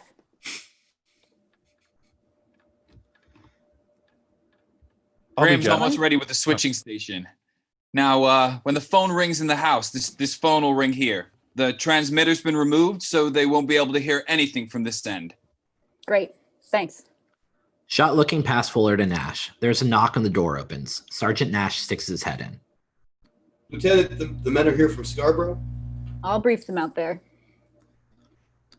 Exterior, interior police car, living room. A police car tears past the house with lights flashing. After it passes, we see Jess at the window. She closes the curtains. Interior upper hall. There is a slow, low creaking sound of the trapdoor to the attic, slowly opened. Interior of the kitchen. Jess looks up, startled, and quickly sets the dishes down. In the background, we hear a loud moaning and then someone shouting her name. Jess.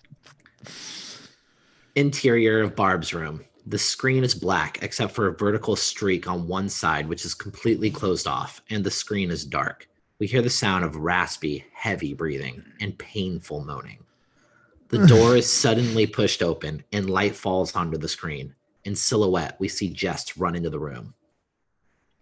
Bob, what's the matter? She hurries over to Barb and switches on a small bedside lamp. Barb is writhing violently on the bed. Her breathing is very labored. She's having an asthma attack. Jess grabs her and holds her down. There's a panic on Barb's face and she struggles and gasps for air, choking. She points to an inhaler on the dresser next to the bed. Jess quickly brings it to her and strokes her forehead as she gasps on the inhaler. She takes several deep breaths on it and coughs. Take it easy. Don't talk, Barb. It'll be okay. Barb nods and drags several more times on the inhaler. Her breathing slowly returns to normal and she relaxes. Jess strokes her soothingly. Okay. It's okay. Oh my God. I guess I had a nightmare. I thought someone was coming into my room. I guess it was the scare that brought on the asthma attack.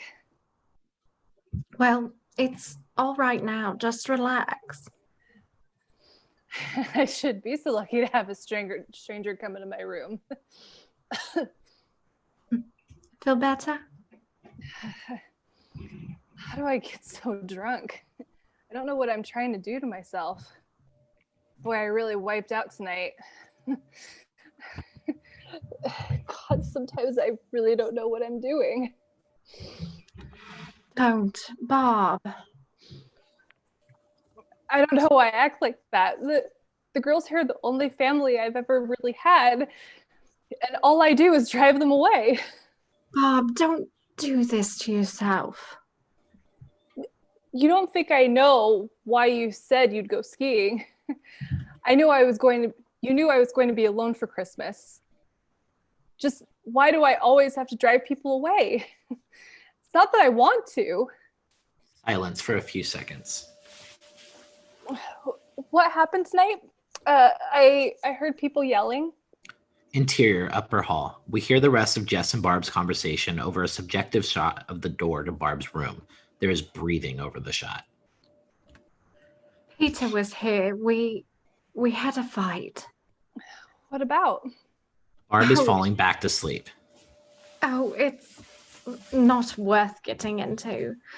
He was screaming by the time he left. Well, maybe you should just call him just so things aren't left in such an unfriendly state. Remember, it's Christmas. Her voice trails off as she falls asleep. Suddenly, we hear a chorus of voices burst into Christmas Carol.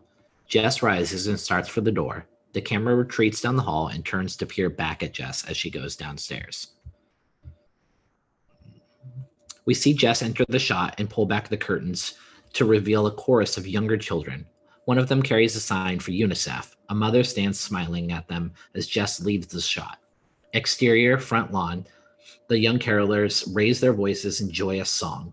Reverse look past carolers as Jess emerges from the front door and watches them, a smile on her face. Close up on a little girl, close up on a little boy, close up on Jess. Interior, Barb's room. We find ourselves in blackness. The children singing can be heard in the distance. Suddenly, a light begins to come on, and we see Barb's face sleeping against the pillow, and we know someone has entered the room. A shadow crosses Barb's face. We are now seeing Barb from the caller's point of view. Camera moves slowly towards her. We hear the raspy breathing as we near Barb. The voices start.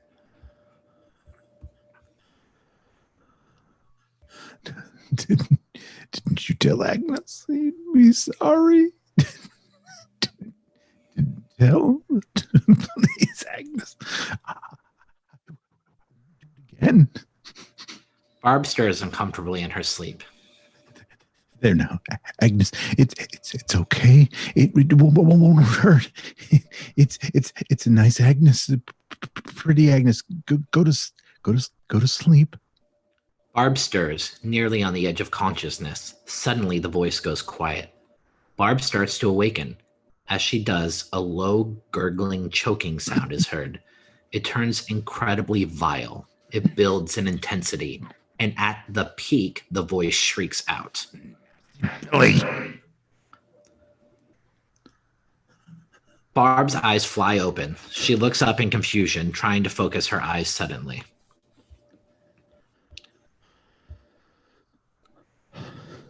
Close up on Barb's point of view, we get our first glimpse of the killer. His eyes. We see only his eyes. A sheath of light reflecting from the glass animals falls across his eyes. They are horrible. We sense motion as the killer moves. Medium shot of the collar. Through the distortion of one of the little glass animals, we see the collar raise a gleaming knife above his head with both hands. As he swings forward, we get a distorted view of his horrible face. Was it distortion through the glass or really his face? We hear the beginning of a scream as he strikes. Exterior, front lawn. Extreme close-up of the children opening their mouth while reaching a high note. The calm and tranquility of the carolers will be contrasted with the murder and the cuts that follow. Interior, Barb's room. Through the glass animal, we see the knife gleam for a brief second as it is raised to its apex. There's a cacophony of scream and animal sounds. Cutting in every swing, we cut back to Barb. The furious sound cuts in from Barb's point of view, camera swinging wildly about the room. Exterior, front lawn, close up on Jess. The song is nearing its climax. Interior, Barb's room. The furious sounds cut up. We see a glass animal toppled over. Exterior, carolers, extreme close-up, little girl holding one note. Interior, Barb's room, close-up of killer's eyes. The sound is building. Exterior, front lawn, close-up, another child holding a note. Interior of Barb's room, close-up of the shadow of the knife. Exterior, front lawn, shot of 3 of the children as they finish the long note and finish the song. Interior, Barb's room, tight shot of the shattered animals. There is silence except for a low weeping sound. Exterior, front lawn, close-up of Jess applauding. She looks off screen as a shot of a woman pulling up in a station wagon. She gets out of the car. Jean, get the children into the cars. She is frightened.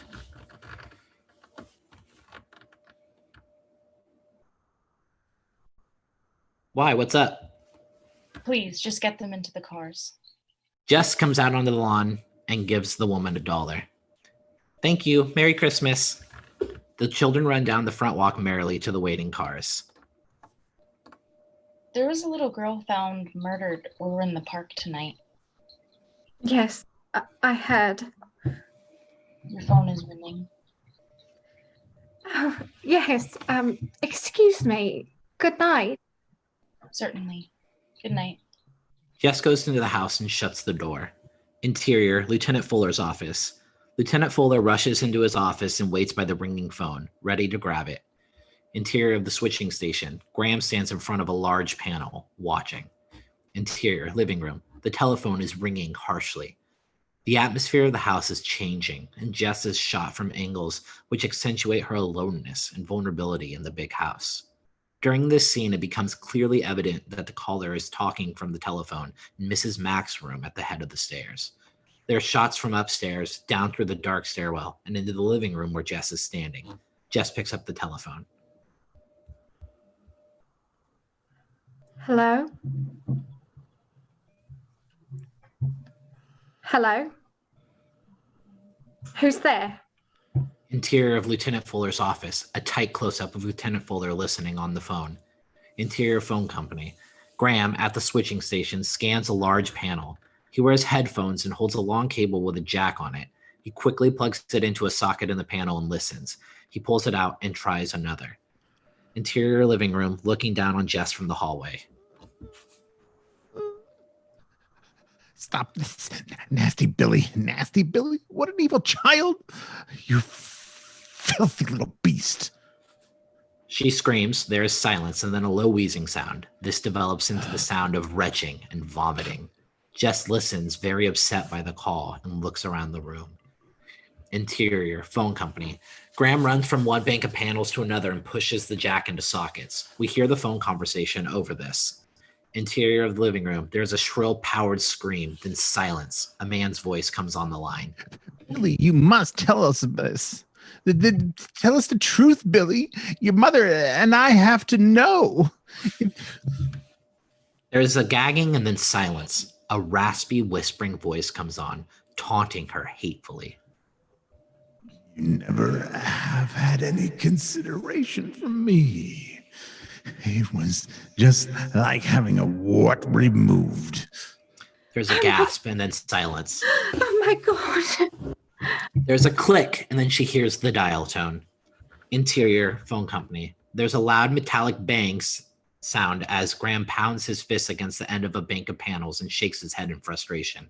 He slips off his earphones and dials a telephone. Interior living room. We are shooting from outside. Jess is standing at the window with her hand over her mouth and an incredulous and frightened look on her face. The telephone rings loudly. She looks at it. She goes to answer it. Close-up of Jess. This will be a master shot carrying all the way through the call with Fuller.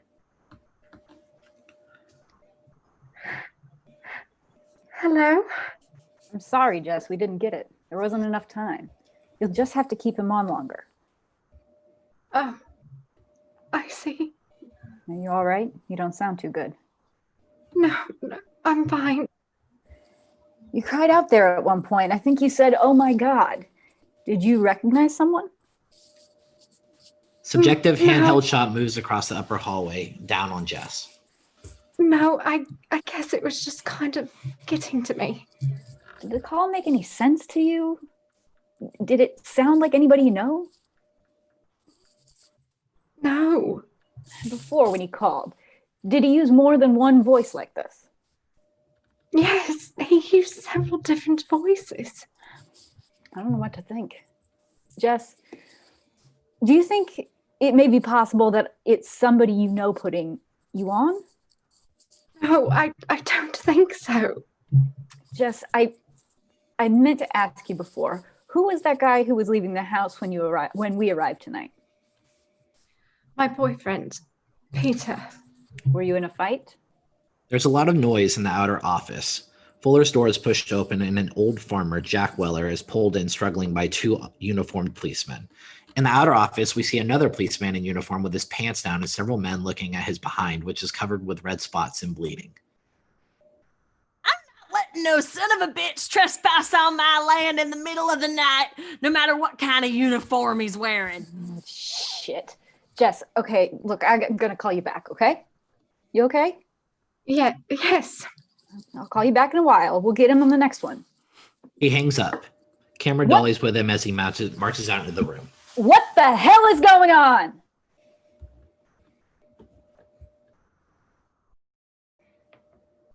He fired on a police officer when we were trying to search his barn. Goddamn right I did. Do it again, too. Bastard was trespassing. Kogan got an ass full of buckshot. Yeah, and I'm not gonna make the son of a bitch everyone out of them with his teeth. Next time you'll get the gun up your ass, too. Sideways. Ah. The two men strain to get at one another. Fuller turns and walks towards the camera. Interior, upper hall. Subjective handheld camera peers down the hallway. We hear the raspy breathing. Light streams out of an open door at the end of the dark hall. Phyl comes out of her room, tying her bathrobe, followed by Jess. They move towards the camera. Look, if you think it was Peter, why didn't you just tell the police? Well, I'm not really sure. He should be stopped. Whoever it is, they should be stopped. I haven't had a minute's sleep. There's so much noise in this house. What the hell was all that yelling about? Barb was having an asthma attack. She was having a nightmare. They head down the stairs to the living room. Is she all right? Yeah, she's okay. She's sleeping now. Interior living room. Camera cranes down with them as they descend the stairs. He repeated almost word for word what Peter said to me tonight. Couldn't it just be a coincidence? Phyl, I don't know. I'm so confused. Look, I really don't think it could be Peter. You know I don't like Peter that much, but I don't think he's that sick. Camera follows Jess sitting down with her as she sits. I can't believe Peter would do this. He's so gentle most of the time. Phyl, you know, I'm really getting scared. Are you sure that cop's still out there? Exterior living room. Phyl moves into the shot, pulls back the curtain, and looks out. Yeah, he's there. They walk out of the shot. Exterior street. From far in front of the police car outside on the street, the camera begins a very slow dolly in on the car. The only sound is the eerie howl of the wind. The sky is cold and gray. The scene is surrealistic. The street lights glint harshly off the windshield. The camera continues to move in closer and closer until we can see that the man in the car appears to be dozing again. As the camera moves closer, we see that he isn't sleeping. His throat has been cut. The harsh sound of a telephone ringing breaks in. Interior living room. The telephone rings again, loudly. The girls look at one another nervously, and Jess goes to answer it. Hello? Interior phone company. Shot of Graham at the switching station. He puts down his coffee and slips on the earphones. He dials the phone. Jess? Yeah? Oh, God. Jess, help me. Interior, Lieutenant Fuller's office. Fuller listens to the phone and holds the other phone to his chest. He quickly changes phones. Yeah, see if you can get it. He listens again to the other phone line, curiously. Interior living room, tight profile of Jess with Phyl seen full face in background. Phyl watches Jess curiously. Look, Peter, don't cry. We can straighten things out. There's nothing to get so upset about. Jess, we can't kill the baby. Please, Jess. We can't kill the baby. Interior phone company. Graham scrambles through the panels trying to find the source of the call. Interior living room. Two-shot moving past Phyl to a single on Jess. Peter, where are you? Please, Jess, please. You know how I feel about the baby. Please, don't do this to yourself. Please, Jess, don't hurt the baby. Stop this, Peter. That's what they always do. We can't be like them. Peter, tell me where you are. There is a click, and Jess hears the dial tone. She looks at Phyl, puzzled. I'm sorry, Ken. Yeah, the calls just aren't long enough. Interior living room. Shot through a partly open door at the top of the stairs, down through the dark wooden railing of the phone on the table in the living room. There's breathing over the shot. The phone rings very loud and still from the top of the stairs. In a long shot, Jess walks in the frame and picks it up warily.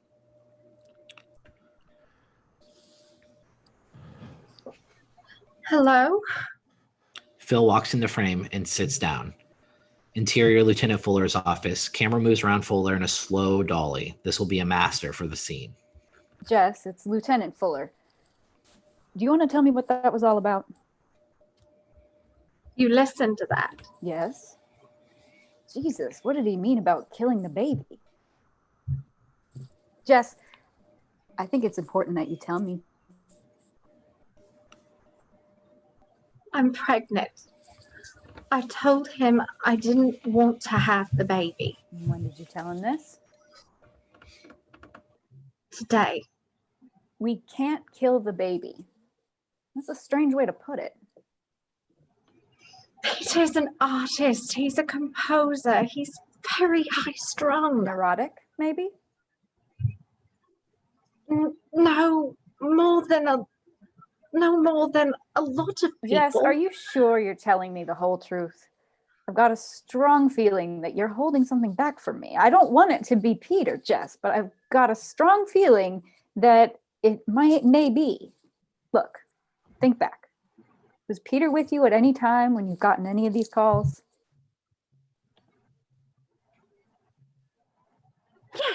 Yes, he was here. He was at the house tonight when that first call came. That's right. It couldn't be Peter. Phyl, it couldn't be Peter. He was here. Look, Jess, he's obviously very upset. I think I might like to talk with him anyway.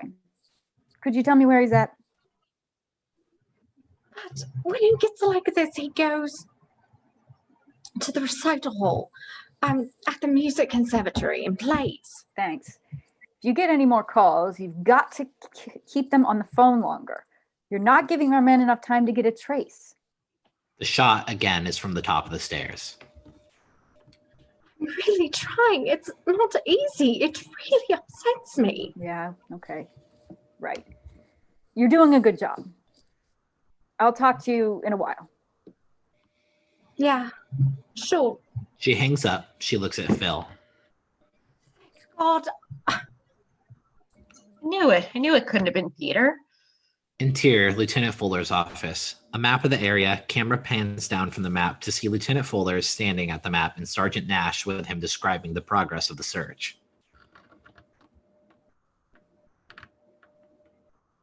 Nash, you're muted. Nash, I can't hear you. Damn it, Nash!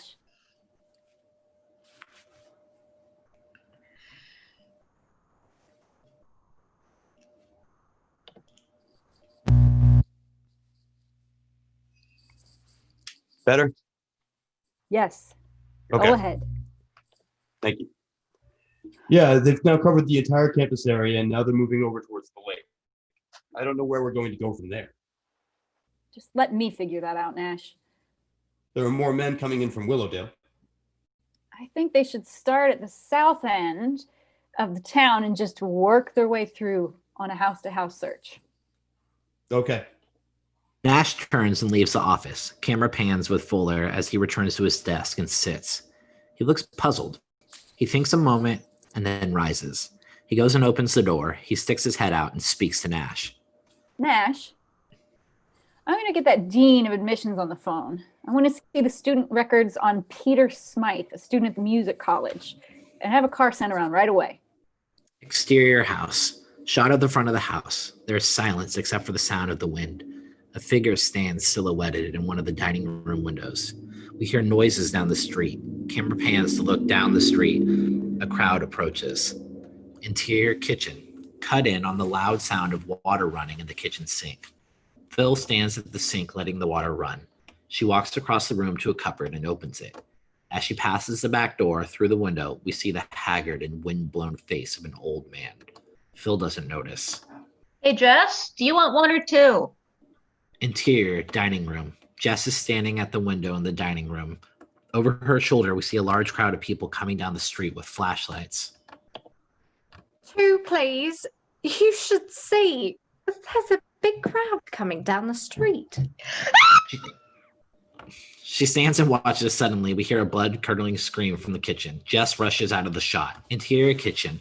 Jess rushes into the kitchen. Phyl stands against the wall. Camera pans to the window to see the man standing there. He is speaking, but we can't hear him. He knocks on the pane. The girls stare, transfixed. Finally, a second man appears with a rifle. Jess gets the idea. She goes to the door and slips the safety chain lock on and opens the door as far as the chain will permit. We see him now, and he is quite harmless looking. Hello. Sorry to scare you like that, miss. We're with the search party. What do you want? We just wanted to ask if you've seen anything peculiar around here tonight. Not until you got here.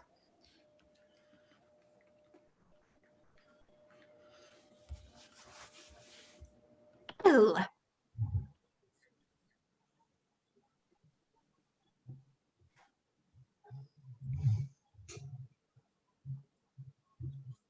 Maggie, you're man number 2. Sorry, I thought there was another Phyl line. We're sorry, miss, but you know, a girl was found murdered in the park tonight. Yes, we know. Well, we're hoping the police look for the killer. Jess moves to open the back door. Do you want to come in and rest for a few minutes? No, thanks. We don't want to trouble you. We just wanted to see if you'd seen anything suspicious around here tonight. Oh, no, sorry. Well, you just keep your doors and windows locked up tight and you'll be safe. Thanks. We will. We will. Hey. Good night. Thank you. There might be other people coming to the door or the search, but be careful. Good night. The girls nod. The men leave. Jess closes the door. You know, I think this is the only door or window in this whole house that is locked. You do down here. I'll get upstairs. They leave and turn the kitchen light off. Interior hall. Phyl is on her way up the stairs. Jess, make sure that cop is still here. Yeah, Phyl, relax. I'm sure he's still there. Camera follows Phyl. Interior dining room, a tight close-up of a hand twisting a lock on the window. From outside the house, we see Jess look out of the dining room window and then pull the drapes. Interior upper hall, handheld subjective shot through a partly open door. We see Phyl walk past and lock the window at the end of the hall. The door silently opens wider. Phyl walks away from the window towards a bedroom. The camera tilts up to show the attic trapdoor, now open wide. Interior-exterior shot of the front porch. From the front walk, we see Jess come to the glass front door and push it with her shoulder until the lock snaps with an ominous click. Interior upper hall. Close up on Phyl as she comes out of one room and moves down the hall into another door. She pushes it open. Barb? Hey, Barb, are you awake? Hey, Barb, turn on the light, will you? She pushes the door open and starts in. Handheld subjective shot. We hear the breathing. Camera looks at Phyl from behind the door. After Phyl closes the door, an unseen hand begins to push it slowly shut. Phyl turns and stares at the camera. We see her for only a brief moment before the blackness sweeps across her face, now leaving us in darkness. Interior, music building. The screen remains black, and then with a mechanical sound of large switches, banks of lights come on in the recital hall. Lieutenant Fuller stands at the far end of the hall by the switches. He glances around the room and is about to switch out the lights and leave when he notices something. His footsteps echo as he walks down a long, empty hall.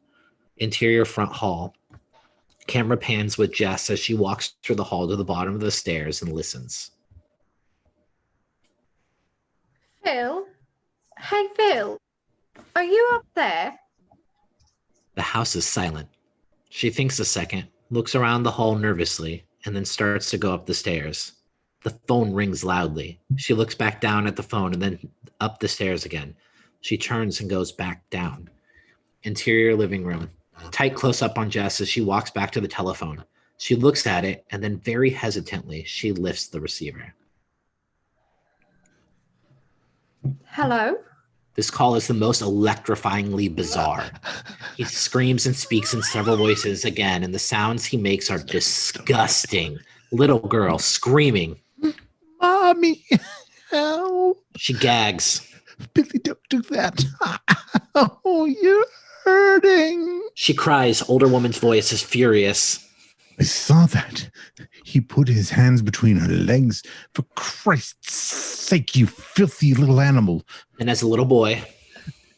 Don't tell Agnes, please. And the little girl's voice. Nasty Billy. Nasty Billy. Interior recital hall. Lieutenant Fuller is looking at the smashed piano when a uniformed policeman runs into the hall.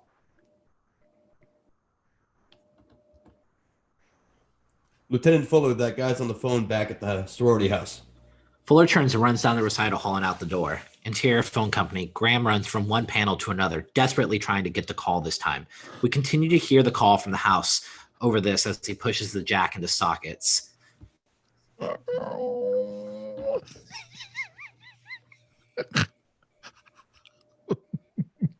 stop. Stop me. Oh. Exterior Music College. Lieutenant Fuller dashes into the squad car and listens to the call through the car radio. He looks at the other policeman quizzically. Damn it. I know what you did. Mommy, I did. You put your hands down between her legs, and then you killed her. You smothered my baby. Interior phone company. Close up on Graham as he pushes the jack into a hole, and then his whole expression changes completely. He listens for a second, writes a number down, and then runs across the room and starts rapidly leafing through a book. The sound of the call carries over. Interior living room. Jess stands all alone in a pool of light in the big room. She listens to the call with a look of distaste on her face. Occasionally, she looks out into the hall, wondering what happened to Phyl. Oh, don't worry. We'll find Agnes. She's probably with Billy. Yes, that must be it. She's probably just with Billy in his room. Just be calm, dear. It hurts, Mommy. Mommy. Her voice becomes muffled and she screams more desperately. Exterior music building. Lieutenant Fuller is listening into the squad car when a new voice comes on the radio. Lieutenant Fuller? Fuller pushes a button on the microphone. Yeah, Nash, what is it?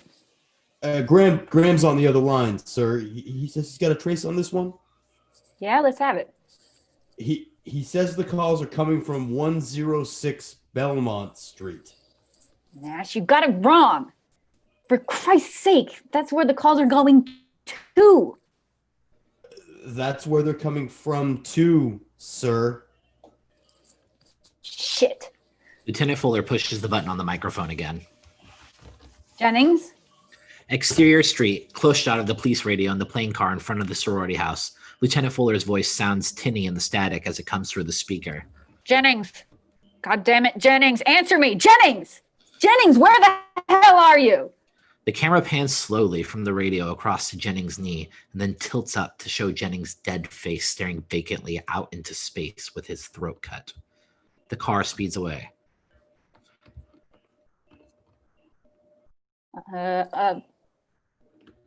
Nash. That's your name. Yes, sir. Let me try to read this. Nash. I can't get through to Jennings. I want you to call that girl. Nash, be calm. Don't tell her that the guy is in the house. Just tell her to put down the phone and walk straight out the front door. I'll be there in 5 minutes. And Nash, if you blow this, I'll kill you. I will do exactly what you said and not screw it up whatsoever. Jess comes to the bottom of the stairs. She is obviously very frightened.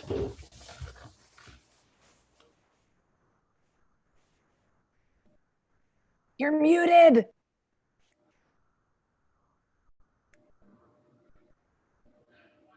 Jess, you're muted. Phyl, where are you? Phyl, please answer me. There's silence, which is broken by the phone ringing loudly. Jess goes to answer it. Hello? Who is this? It's Jess. Jess, this is Sergeant Nash. Are you the only one in the house? No, Phyl and Barb are asleep upstairs. What's wrong? All right. Now look, Jess, I want you to do exactly what I tell you without asking any questions, okay? No questions. Now just put the phone back on the hook and walk to the front door and leave the house. What's wrong? What's going on? Jess, please, just do what I tell you. He's coming here, isn't he? Jess, just get out of there, please. Okay, I'll go get Phyl and Barb. Jess, no, don't do that. Son of a bitch. What? Jess, he's in the house. The calls are coming from inside the house.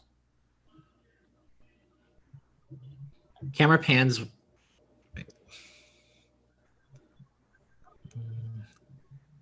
No, I can't read this. From the second floor landing, we zoom deliberately down to Jess. She stares, completely stricken. Get out, Jess. Don't go up there. Police are on the way. Jess doesn't hear him. Her eyes are riveted on the second floor. Camera pans with Jess as she stumbles backwards slowly towards the door. She never takes her eyes from the upstairs landing. She is literally numb with fear. A terrible struggle is seen in her face. Although we can't hear what she says, we can clearly make out the fact that she is mouthing the name of Barb and Phyl.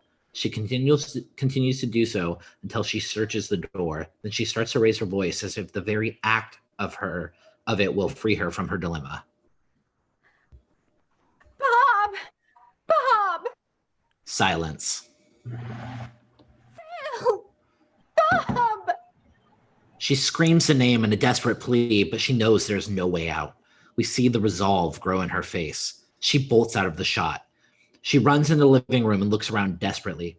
Tilt down to the poker by the fireplace. We see Jess's hand reach in and take the poker and move out of the shot. Jess comes warily out of the living room. She follows the camera up the stairs. Her face is white, but she will not go back. Handheld shot from Jess's point of view, the camera moves deliberately, looking around. Barb? The camera moves slowly before Jess as she moves down the hall. As it comes to Barb's partially open door, it turns to peer as Jess is moving back into the shot and stops before the door. Barb? She pushes against the door. There's something blocking it. She shoves it. It gives a bit. She shoves again, and the door gives suddenly. Jess loses her balance, pitching forward. The bulb from the hallway creates a shaft of light which falls across Barb's bed. Camera zooms in rapidly to catch a subliminal impression of Barb and Phyl, both propped up in the bed, their heads twisted halfway around, their arms akimbo, their eyes bulging. Reverse on Jess. Jess looks up from her knees. The sight she sees will not register. Her face is blank. She cannot comprehend. Suddenly, chillingly, we hear a voice. It cuts to the bone. Billy's a bad boy. Billy killed the baby. Jess looks up. From Jess's point of view, we look up in the door, and there, in the crack between the door and the doorframe, the eye of the killer glares out at us madly. After a beat, the door starts to swing in towards us slowly. Jess's fear galvanizes her. She leaps to her feet and shoves the door back against the wall. We hear an outraged cry of pain. Jess pulls to the door, and the camera pans with her as she flies towards the stairway. Camera swings back to the door, and on the other side, the caller howls. Literally howls in rage as the door starts to open. Through the cut glass front door, we see Jess struggling with the door. We hear the howling. Tight shot of Jess as she tugs at the stubborn bolt. The howls intensify. She looks over her shoulder, and we hear the footsteps. From Jess's point of view, we zoom to the upstairs landing. Feet approach. The camera follows Jess as she bolts for the back hall. She spies the basement door under the stairwell and darts for it. The howls reverberate through the house. Jess swings the cellar door and pushes the heavy bolt shut. It won't go into the slot. The howls are devastating. The footsteps thunder towards us. Jess struggles, agonizing. The footsteps are upon her. The bolt slides in just as the unseen figure comes hurtling against the door. Jess backs away, and the caller howls and rages and thrusts himself against the door. The door buckles, but does not give. Suddenly, the noises stop. All is silent. The camera moves in on Jess as she listens. There is silence. Jess moves down the stairs a step. She looks down into the cellar. The cellar from Jess's point of view. The camera pans it. We see the boiler, the coal chute, the odds and ends. The camera pans by a cellar window just below ground and holds there. She starts down the stairs and across the basement. She stops to listen. We hear nothing, except faintly in the distance the sound of sirens. Jess starts to move again. Then suddenly we hear it at the same time she does. It's unmistakable. A voice calling her name. Jess holds her breath. Now we hear the footsteps, and the camera holds on the cellar window to see feet walk slowly by. The camera pans across the blank wall towards the second window. A close-up on Jess as she clutches the poker and backs away towards the corner. The camera completes its pan, and the figure kneels. We hear Jess's name called clearly now. Close-up on Jess as she stares, wide-eyed. The figure bends over and rubs the front of the window and looks in. Close-up on Jess. Her face reflects what she sees. A close-up on the figure. It's Peter. He tries to open the window. It rattles noisily. Jess, I know you're in there. Let me in.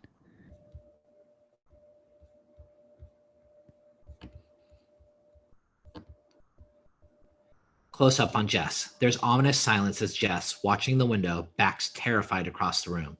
She knocks several boxes over with a loud noise, and a close-up back on Peter. Jess, let me in. Peter kicks in the windows, pushes it open, and climbs in. The cellar is very dark. Where are you, Jess? He wanders around the dark looking for her. Jess? Don't hide from me, Jess. I want to talk to you. Jess, we can't kill the baby. The camera moves into position where we can see Jess in the background, cowering behind the furnace. Peter looks about. He sees Jess and moves slowly towards her as the camera follows.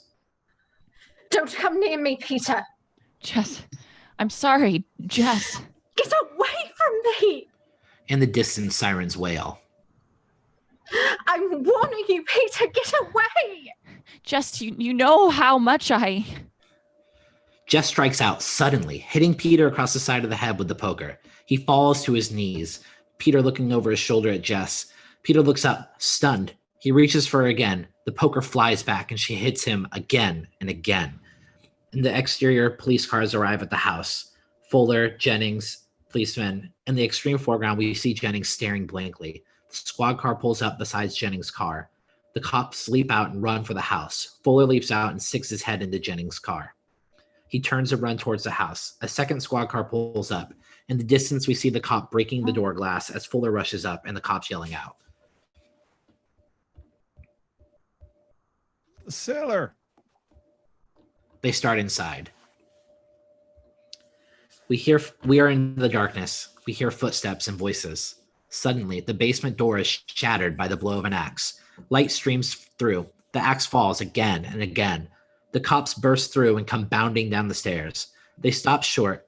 Zoom on Jess and Peter. We zoom slowly into the scene. Jess lies, crumbled, a look of fixed horror. Peter lies at her feet, his arms reaching out for her. The camera zooms slowly to her stricken face. Interior, Jess's room, Fuller, Nash, Jess, Chris, the doctor, Harrison, and policemen. Dissolve to an extreme close-up of Jess sleeping peacefully. Begin a very slow dolly back. The entire scene that follows will be played during the slow pullback.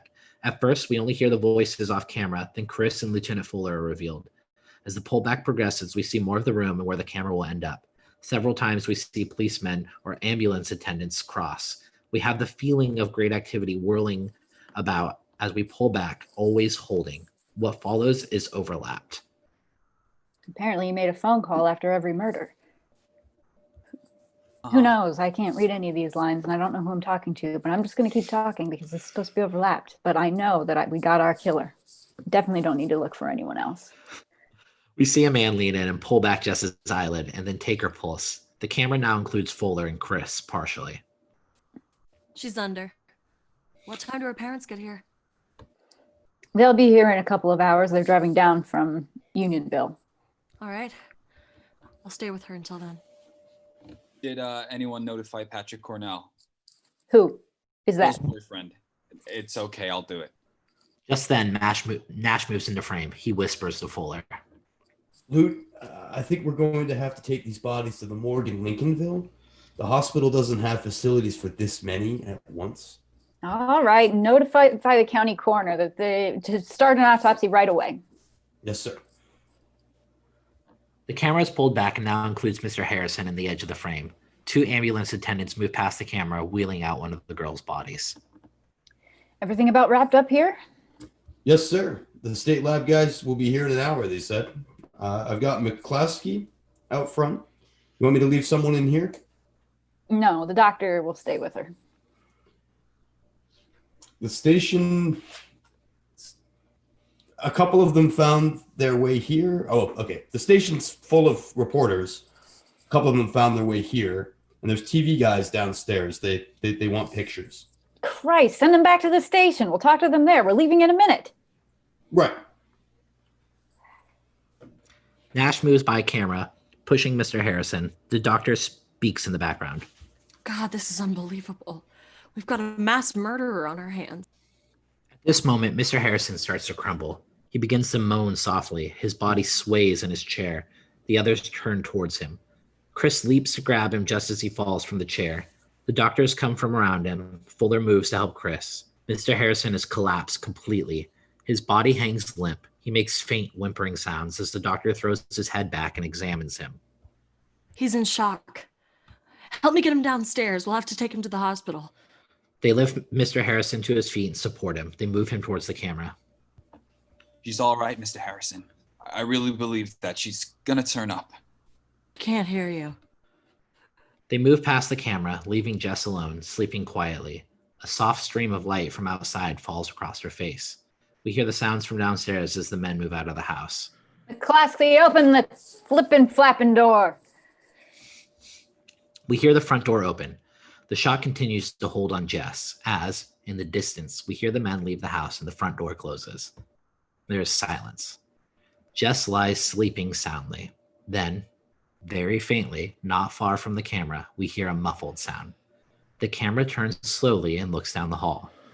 The muffled sound grows slightly in intensity. The camera holds for a moment, then begins to dawl down the hall towards the sound. As we move closer, the sound begins to become somewhat coherent. Suddenly, we realize, to our utter horror, what the sound is. It is the incoherent muttering of a child. Nasty Billy. It is Nasty Billy. It wasn't Peter. Peter isn't the killer. The killer sits crouching in the attic. The camera stops at the end of the hallway and looks up to look at the trapdoor. The voice dims and we cut to the door. Bruce, where's the baby? Where's Agnes? I can't find the baby. I can find her, Mommy. You wait here and I'll go get her. Oh, what a good boy you are, Billy. You're such a good boy to your mother. Such a good boy. Trapdoor moves, at first almost imperceptibly, and then it creaks on rusty hinges as it slowly begins to open. Interior of the attic, the screen is murky and empty. The camera pans to Claire's dead face. It becomes even more grotesque as a shaft of light comes onto it from below as the trapdoor creaks all the way open. The camera begins to pull back very slowly from Claire's face, gradually revealing Mrs. Mack's body hanging from the rafter in the background. Exterior of the house, the camera pulls out through the attic window and slowly cranes back away from the house. Gradually, more and more of the front of the house comes into frame. The camera pulls further back and we see two policemen on the front porch. One of the policemen lights a cigarette, walks down the steps to the snow-covered front lawn. The camera pulls back even farther away until the house is seen nestled among the evergreens and spidery oaks. Far off in the distance, barely discernible, the telephone begins to ring. The policemen look up at the house curiously.